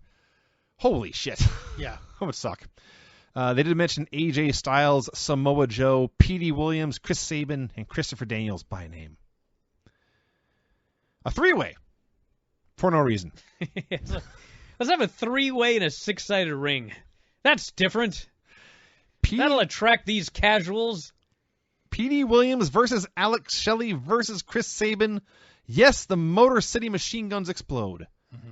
I don't know if they'd been a team yet. I don't think they had. Yeah, I don't remember. The future Motor City Machine Guns explode before they are machine guns. So we hear the Team Canada song. Maybe some of you didn't watch TNA back in the day, but they would do 2 hours every week. And I think this is a show where it starts because we see D'Amore later. But Scott D'Amore is the coach of Team Canada. He's got like 5 guys. It's Petey WIlliams and Bobby Roode. I forget who else is in there. Not Sabin. Doesn't matter. He's got a bunch of guys, and they all have the same song. It's "Oh Canada" on the electric guitar. It's a fine song, but you would hear it at least a dozen times every week. And as soon as Petey WIlliams comes out at, I'm like, oh God, I'm already sick of this song. Haven't heard it in 15 years. Now I'm hearing it again, and I'm sick of it. So this match went 2 minutes, commercial break, and then 3 minutes and a finish. In that 5 minutes of TV time, boy, did they do some moves. They did a lot of moves in this match. I couldn't believe how many moves. And then they teased the Canadian Destroyer, which is quite a move, but then they didn't do it, and Chris Sabin won. So I knew immediately that when the match was over, they were going to do that move, which they did. And I don't know if you guys remember this or not, but I do. I hated that move. Oh, yeah. I hated the Canadian Destroyer. Sure. And it's been many, many, many years, and now we see the Destroyer everywhere. Mm-hmm. And it wasn't until like a few weeks ago, actually, that it really clicked that I don't hate the Canadian Destroyer per se, but I did hate the way that Petey WIlliams did the Canadian Destroyer. Because when I see a guy like Penta do a springboard into a destroyer, yes, and the Bucks do it, and other guys do it as well, Adam Cole, it looks fucking awesome. Sure. But the problem is that Petey stands completely still. Yes. And then he does the move. Right. And it's a physical impossibility. It doesn't make any sense whatsoever. You watch it and it just doesn't fucking make sense. Okay? When you springboard into it, there's at least your brain can see like some sort of momentum that was generated that allowed you to follow through with this move. Yes. When you stand stationary, and all of a sudden the other fucking guy just does a backflip onto his head, it's like, what a stupid move. I hate the move, and I watched it here, and I hated it here, because it doesn't work from a stationary position. It only works if you enter into it via some sort of maneuver, some sort of move. You need a move to make this move work. It can't just be a move. Yes. There was at one point, there was a big train wreck spot, and Sabin finished it off and finished off both of his shins on the guardrail. Oh, God, yes. Yeah, that looked violent. That looked no fun at all. To be fair, there actually was a smidgen of psychology in this match because Sabin was being double-teamed by the two asshole heels. But at one point, the asshole heels, I think they both went for a cover, ended up bonking heads and arguing, and that gave Sabin a moment to recover and make his big comeback. So there you go. And he pinned Shelley with a cradle shock, but then as Brian noted, Petey hit Sabin with a destroyer right after, which begs the question, why didn't he just hit the destroyer and win the match? I guess it doesn't matter, but whatever. Shane Douglas goes to interview Larry Zbyszko, who teases a big surprise, and then brings in, what a coincidence this is. This is a wacky coincidence here on June 1st, 2021, when he introduces Tito Ortiz. Yeah. Tito Ortiz was I watched on the show earlier today and didn't think about that until right now. And Larry was all excited that Tito Ortiz was on the show, and he did one of those handshakes where then you hold the guy's hand for like 5 minutes, and then he dragged him in his office for some sort of meeting. And Shane put his ear to the door trying to spy on them. Yes. Like a creep. Put your ear to the ground, buddy. Legitimately. 3 Live Crew hype video. 3 Live Crew. Yes. Remember them? I do now. 3 Live Crew. It's Conan. Yes. The Ron Killings he was at the time. Ron the Truth Killings. Yeah, and the Road Dog. And 3 Live B.G. Crew. James. Yeah. And we have another classic Mike Tenay moment. 3 Live Crew are that perfect mix of sports and entertainment.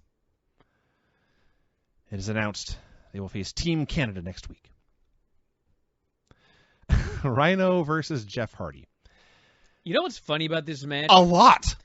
First off, Jeff Hardy's still wrestling all the time on Raw. I shouldn't say all the time, but he's a regular on Raw. So is Truth. Yeah. Well, no, this isn't my point.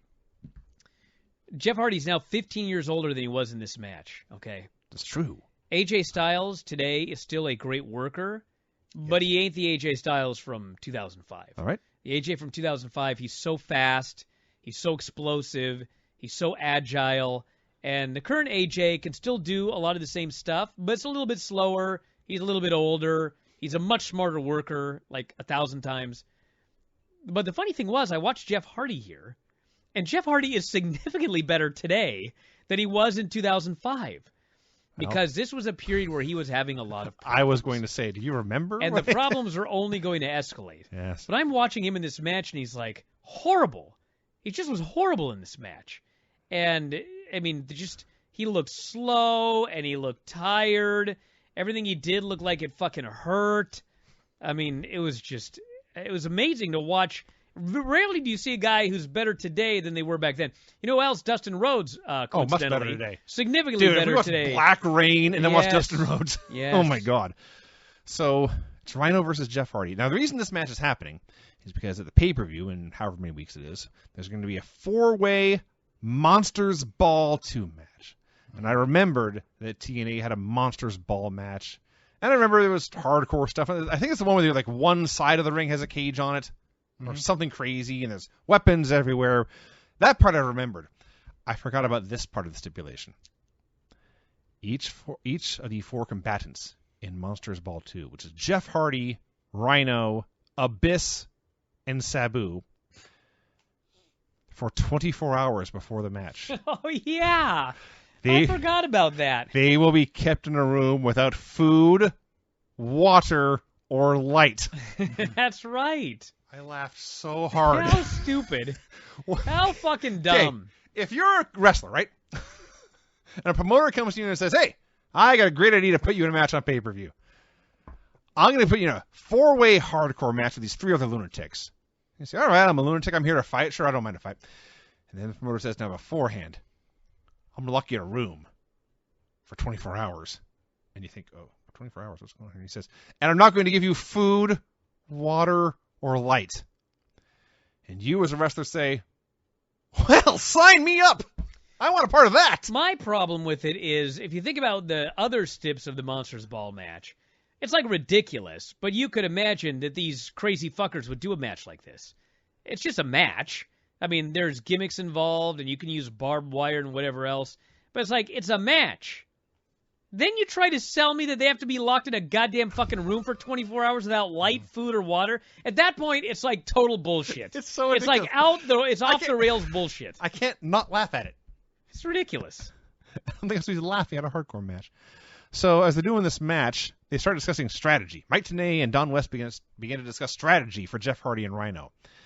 And the strategy for Jeff Hardy is don't let Rhino hit that gore.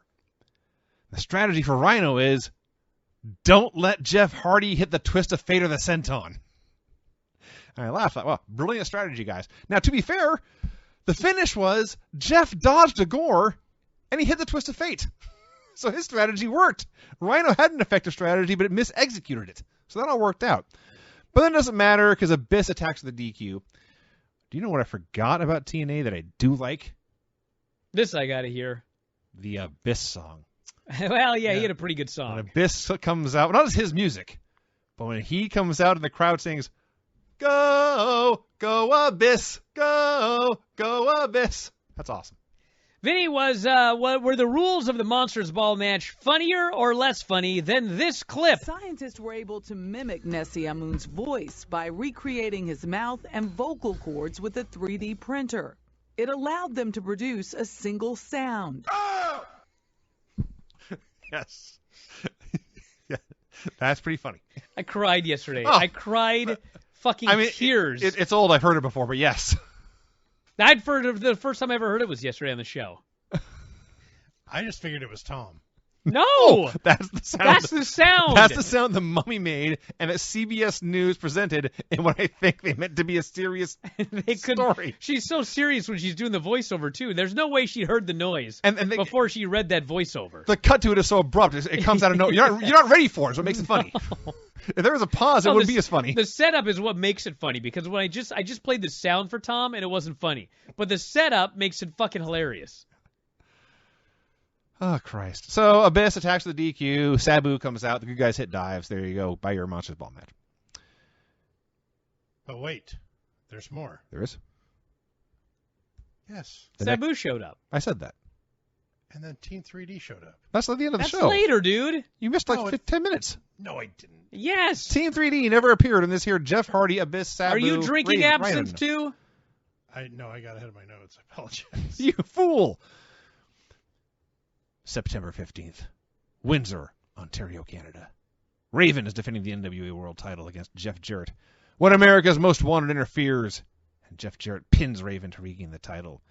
And we see Jarrett backstage. He's with AMW, and he's talking about how, this is the first step on our plan. And the AMW is all, yes, the next step is regaining our tag team titles. And Raven's very upset. He leaves the building without comment. And then the kicker is we see Scott D'Amore come in to celebrate with Jeff Jarrett and cackle. And it's later explained when D'Amore comes out, which I guess is the next segment here, but he was the promoter of that show. He and his family were promoting, so of course he was in on this whole Screwjob deal. A Canadian Screwjob storyline 8 years after Montreal. I couldn't fucking believe my eyes. When they said, I was almost ready to just turn the show off. I was like, why did you make me watch this one? A fucking Canadian Screwjob in 2005? Oh. So Jarrett comes out for a promo with the NW. And we are told that he lost the title 4 months ago because of Tito Ortiz somehow. Okay, bro, stop. Remember when we were talking about how I watched this show and I could not figure out what was going on? Mm-hmm. Mm-hmm. I have no idea what's going on with Jeff Jarrett in the title. Zilch, none. I watched the show, and as a casual fan of Impact watching in 2021, I don't know what happened in fucking Canada. I know there was something that happened that Jarrett left with the title. Something with Tito Ortiz or Ken Shamrock or... What the fuck's going on? I don't know where you got Shamrock. I just made a name up because I still don't know what's going on. So, 4 months ago, Tito Ortiz cost Jeff Jarrett the title. Against who? Don't know. How did he cost him the title? Don't know. Well, why the fuck am I supposed to care then?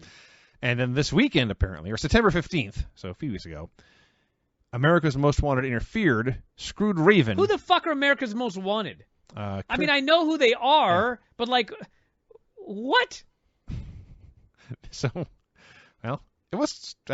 So they interfere and then what? I mean, it was vaguely explained. Jeff got the title? They are a team. They are friends with Jeff. That's as Well, much I as know we got. that. Well, but I'm saying that's as much as was explained. Okay. All right. Great storyline. So, I don't know how many years it's been since I heard a Jeff Jarrett TNA promo. I know it wasn't long enough. I'm just laughing because, again, this is the debut on Spike TV, and perhaps a presumption is that a fan is going to tune in that maybe quit watching wrestling when WCW went out of business. You turn on the show and you find out that the world champion of the NWA, by the way, is Jeff Jarrett. And he comes out and he talks about slap nuts, and he's got a fucking guitar, and he's got this fucking belt. I am the chosen one. I run this place. I like the guy, but fuck. He had one promo they did every week for like a dozen years. So he does this same promo. They did it every week for a dozen years. Eventually brings us Scott D'Amore. We hear the Canadian anthem again. And he explains they will rule this place together forever, but Jarrett owes him a favor. I do like Scott D'Amore as well, but I do remember during this period, like, they did a match at some point where, like, Team Canada would be disbanded if they lost. And I was so fucking happy. I seem to recall they were disbanded and they lost, but I was like, you hear this, it was like, they were all over this show. Oh, yeah. Especially when the show was like 2 hours. It was like, we had to see these guys 16 times on the show. And it was like, I don't not like anybody in Team Canada, but I'm so sick of fucking Team Canada because it's shoved down our fucking throats. Yes. And we haven't seen Team Canada in at least a dozen years, but you play that theme. Still bitter. You play the theme one time, we jump right back on the horse of being sick of Team Canada. We're still not unsick of them. Sometimes you get sick of something, and you go back and look at it years later, and you can kind of laugh at it. Team Canada's not on that list. Jeff Jarrett TNA promos not on the list. I'm still sick of them a dozen years later. So who should interrupt Jeff Jarrett and Scott D'Amore but 3 Live Crew? Where Conan notes this is their first show on Spike TV, and Jeff Jarrett is boring new fans half to death. He claims this TNA was not built by a Jeff Jarrett. It was built by these fans in the Impact Zone.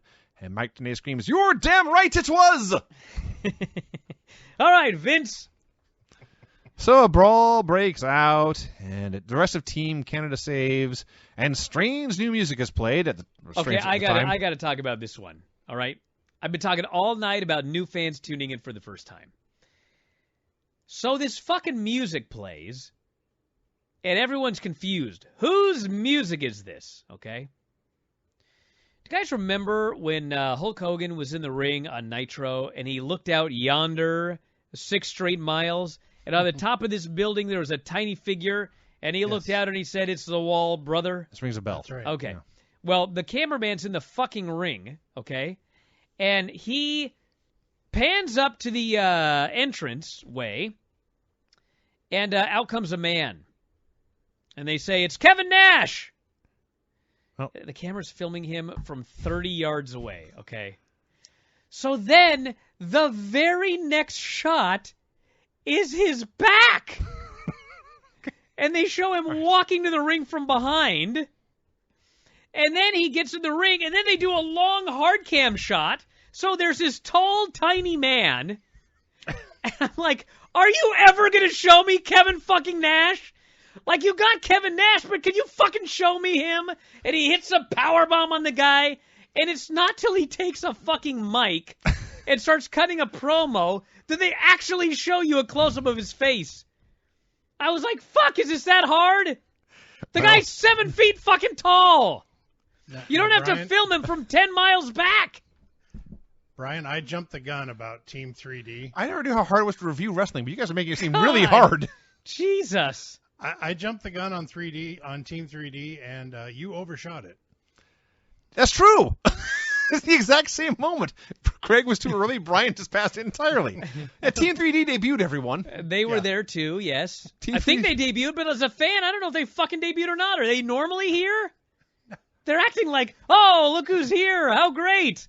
I'm like, so are they regulars? Are they debuting? I don't know that. I don't have any think it was fucking a debut. idea as a fan. Because they had litigate this and a middle finger on their back. Or trademark this. So it's funny because they hit the ring clean house, and they hit a 3D on Chris Harris. They hit a 3D on James Storm. They go to hit one on Jarrett, but he hooks the ropes and slides out of the ring. And Mike Tenay screams, "What a coward!" Like, a coward? No, because he avoided a wrestling move? He avoided a 3-on-1 violent assault because he's a coward. He was able to outsmart and escape A these real men man who were would attacking be him for no gang reason. beaten. He should have taken that move like a man.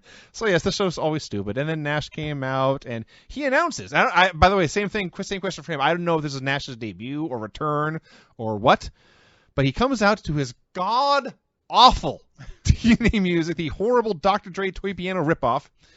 And he comes out, and he powerbombs Jarrett and announces himself versus Jarrett for the title at Bound for Glory. And Devon challenges America's Most Wanted for next week. And Don West is screaming, "We have always wanted to see that." And it ends. We have always wanted to see Team 3D versus America's Most Wanted. That's what he said. I've never wanted to see that match ever in my life. I still don't. Well, Someone out here on the Twitch chat says, it's funny, Bryan and Vinny were so much kinder to the show in 2005. yeah, we were dumber. Well, no, it's not that. It's because we've been watching the fucking show consistently for 3 years. So we probably watched it and thought it was a better than average edition of the show, and That's there were true. big surprises. Listen, this is better than 50% of Impact. that's I'm for watching sure. it now as a first-time Spike viewer, and I don't know what the fuck's going on this show. There's too much shit. They crammed 3 hours worth of stuff into a 1-hour show, and This is better than most Impacts, that's for sure. Was it any good? No. Do I want to watch next week? No. Do I want to watch the pay-per-view? No. I am always just amazed at Kevin Nash and his ability to be lazy in everything he does. The way he sauntered down to the ring. Oh, yes. well, I mean, This is a walk-in. he sauntered, but at the same time, if you looked at his legs, I mean, That's it looked true. like the guy could barely walk. And he's another guy, actually, Yeah. because he had all those surgeries. I don't know if you ever saw, he put something on Twitter a while ago, but it was like 3 pictures of him, like before, middle, and after. I did see that. And the first one is just like a horror. Like, it's Yes. impossible to believe the guy can even walk. And then the last picture, it's like, dude's got legs. Like, he got all of his surgeries, and he's probably moving so much better now than he was in 2005. But yeah, he did not look like he was in shape. He was not moving very well. Didn't look like he cared. I mean, he was making his money. Cashed in and making his money. Making his money. Hey, you know what I got? Another song? I got one more song for everybody. Excellent. Yeah. You want to hear this one, everyone? Please. Well, let me play it. 0.5. This was the week that they did a .5 and you celebrated. I'm a scat man. The ratings, Dave. 0.50 for Impact, which would make it the lowest rated Impact ever on Spike TV for a first run episode. Let's And, relive some you know, memories of Impact, everybody.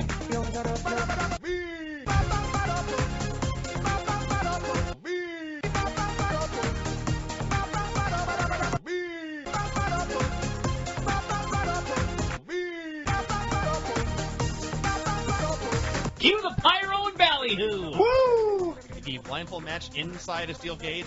Kevin Nash was asleep during Impact. The nexus of humanity. Joe and Cornette had a meeting backstage that involved yelling and screaming. Abyss shot a man 3 times. You want me to put play him in a along? coma. They claimed it was the second annual, even though the first one was last month. He was looking for sex advice from Jeremy Borash, and they immediately cut away. I am boycotting the Eric Young Bobby Roode program. 2-on-1 babyface advantage, so it's a good one. And they whipped him into the barbed wire Christmas tree. I can't believe there was a tree made of barbed wire. He was talking about Chris Abyss. Kaz took the black rodent and dyed it white. That's what they said.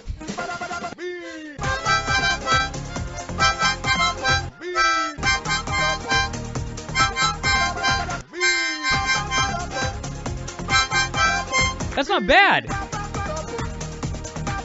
Samoa Joe was actually crying. He feast or fired match, the super bad move of the night. The announcer screamed something about something. Angle, AJ, and Karen, who of course were fighting, to the back. AJ, fucking Then we Karen, had Jeremy we're Borash talking about at some AJ Styles' bullshit. grandmother's house. Everybody on the show hates everybody else. Yes. Kurt Angle was in fact in his underwear all night. They announced that we were going to have 4 gauntlet matches. We need 4 of those in one show. Team Pac-Man, Moose, the generic blonde chick, and the Latino Nation. The return of the reverse battle royal. They did it twice. What a horrible promotion this is. Oh my God. Can you ask why I'm still bitter about Impact to this day? You know the bullshit I had to swim through?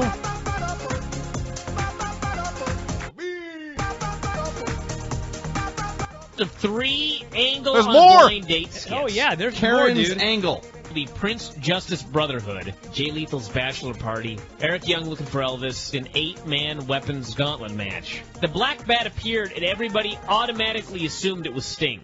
Yes. After Jeff Jarrett's music played and Jeff Jarrett's guitar made an appearance, Mike Tenay screamed, and I quote, "The mystery of the guitar continues." That wasn't even everything in TNA history. Think of the years after that.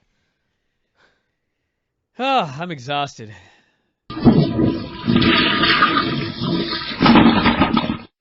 And Don Callis is going to talk about the conspiracy.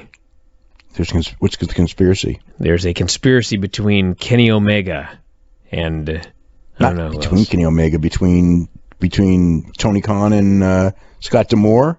I don't know what it is. We'll find out. Because Thursday, Tony Khan's going to be on Impact on Thursday, presumably turning the Against All Odds match from Kenny Omega versus Moose to a 3-way with Kenny Omega versus Moose versus Sami Callihan. So I think that's what's going to end up happening. I don't know that. I mean, that's kind of the hint.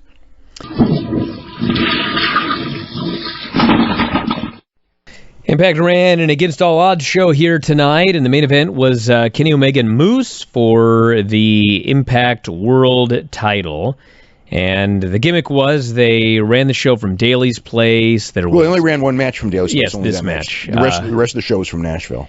So I ran this match from Daly's Place. We had Shivani on commentary and Don Callis, obviously. So anyway, Kenny Omega won after the Young Bucks interfered and helped him retain the title. Did you hear what they said? Did you hear what Matt Jackson said? And what did he say?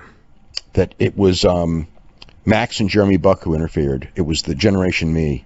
Wow.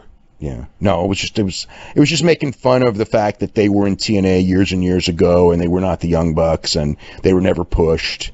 And I mean, if you read their book, the stories on TNA are hilarious, especially the one at the end where the day that they were never pushed, or rarely pushed. They weren't really allowed to do what they could do. They went broke because they were under contract and they weren't making any money, and nearly got them out of the business. And Matt was ready to quit, by the time this thing was over, and he was maxed out his credit cards and the whole deal. That whole story was from TNA, the one where he was at the airport and he wanted to buy a coffee and his credit card was maxed out, and his wife was, I think, pregnant, or she had just given birth. I forgot the timing of it, but it was a real bad situation. And, it was like the low of the low that they climbed from. But the last day that they were there, when they finally said that they were quitting, Matt is like sitting in the audience, quitting, and Dixie Carter comes up to him and goes, "You're a good-looking guy. You ever thought about being a wrestler?" And he'd been a wrestler for their company for months. Oh, the book that could be written about. They already wrote the book. Wrestling. I'm talking about Impact. Yeah, well, yeah, the Impact years with Dixie Carter. There definitely could be a book about Dixie Carter. I mean, like, how do you... I think you'd probably write a book about every year that they were under Dixie Carter. I mean, how do you make the mistake of sending the email? They had 3 wrong emails. Dixie sent like one to Spike that wasn't supposed to go there. Sent one to Destination America, and then the Vince Russo email that was supposed to be to Mike Tenay that was sent to Mike Johnson. It's like 3 different emails, all of which ended up, essentially. I don't want to say that they cost them television. I mean, they did lose Spike over it. Destination America, they were going to lose anyway, but it's still like, you're like, how do you do that? It's unbelievable. Well, the big angle after the main event of the show was Sami Callihan showing up, and he goes after Omega because, of course, they're going to have a match at the next pay-per-view. And he starts tacking him with his baseball bat. There's something really weird about this because Sami Callihan and Tommy Dreamer wrestled Gallows and Anderson. Now, they wrestled them. I think they wrestled them in the opening match, which is the logic in Nashville. So the logic is you have time to get from Nashville to Jacksonville, I guess, in 2 hours. But the whole idea of Gallows and Anderson being in Nashville was so they couldn't interfere in the match in Jacksonville. That was the whole storyline. So anyway, Sami Callihan shows up in both places. Yeah, but he goes after the eye, and Callis freaks out, and he announces that Callihan has been fired. So it appears the storyline is that Callis is probably going to be removed from Power at some point. Callihan reinstated, and we'll have our match at the next pay-per-view. But right at the next pay-per-view will be Omega and Sami Callihan, which we'll see. We'll see what happens. I kind of hoped that we would have gotten an Eddie Edwards match out of this run, and maybe we still will. But that was we got Rich Swann. Moose is interesting. Eddie Edwards was the one that I was kind of like, when I look at that roster, it's like that's the one I kind of wanted to see. I'd have loved to see Josh Alexander, but I knew that they probably weren't going to go there.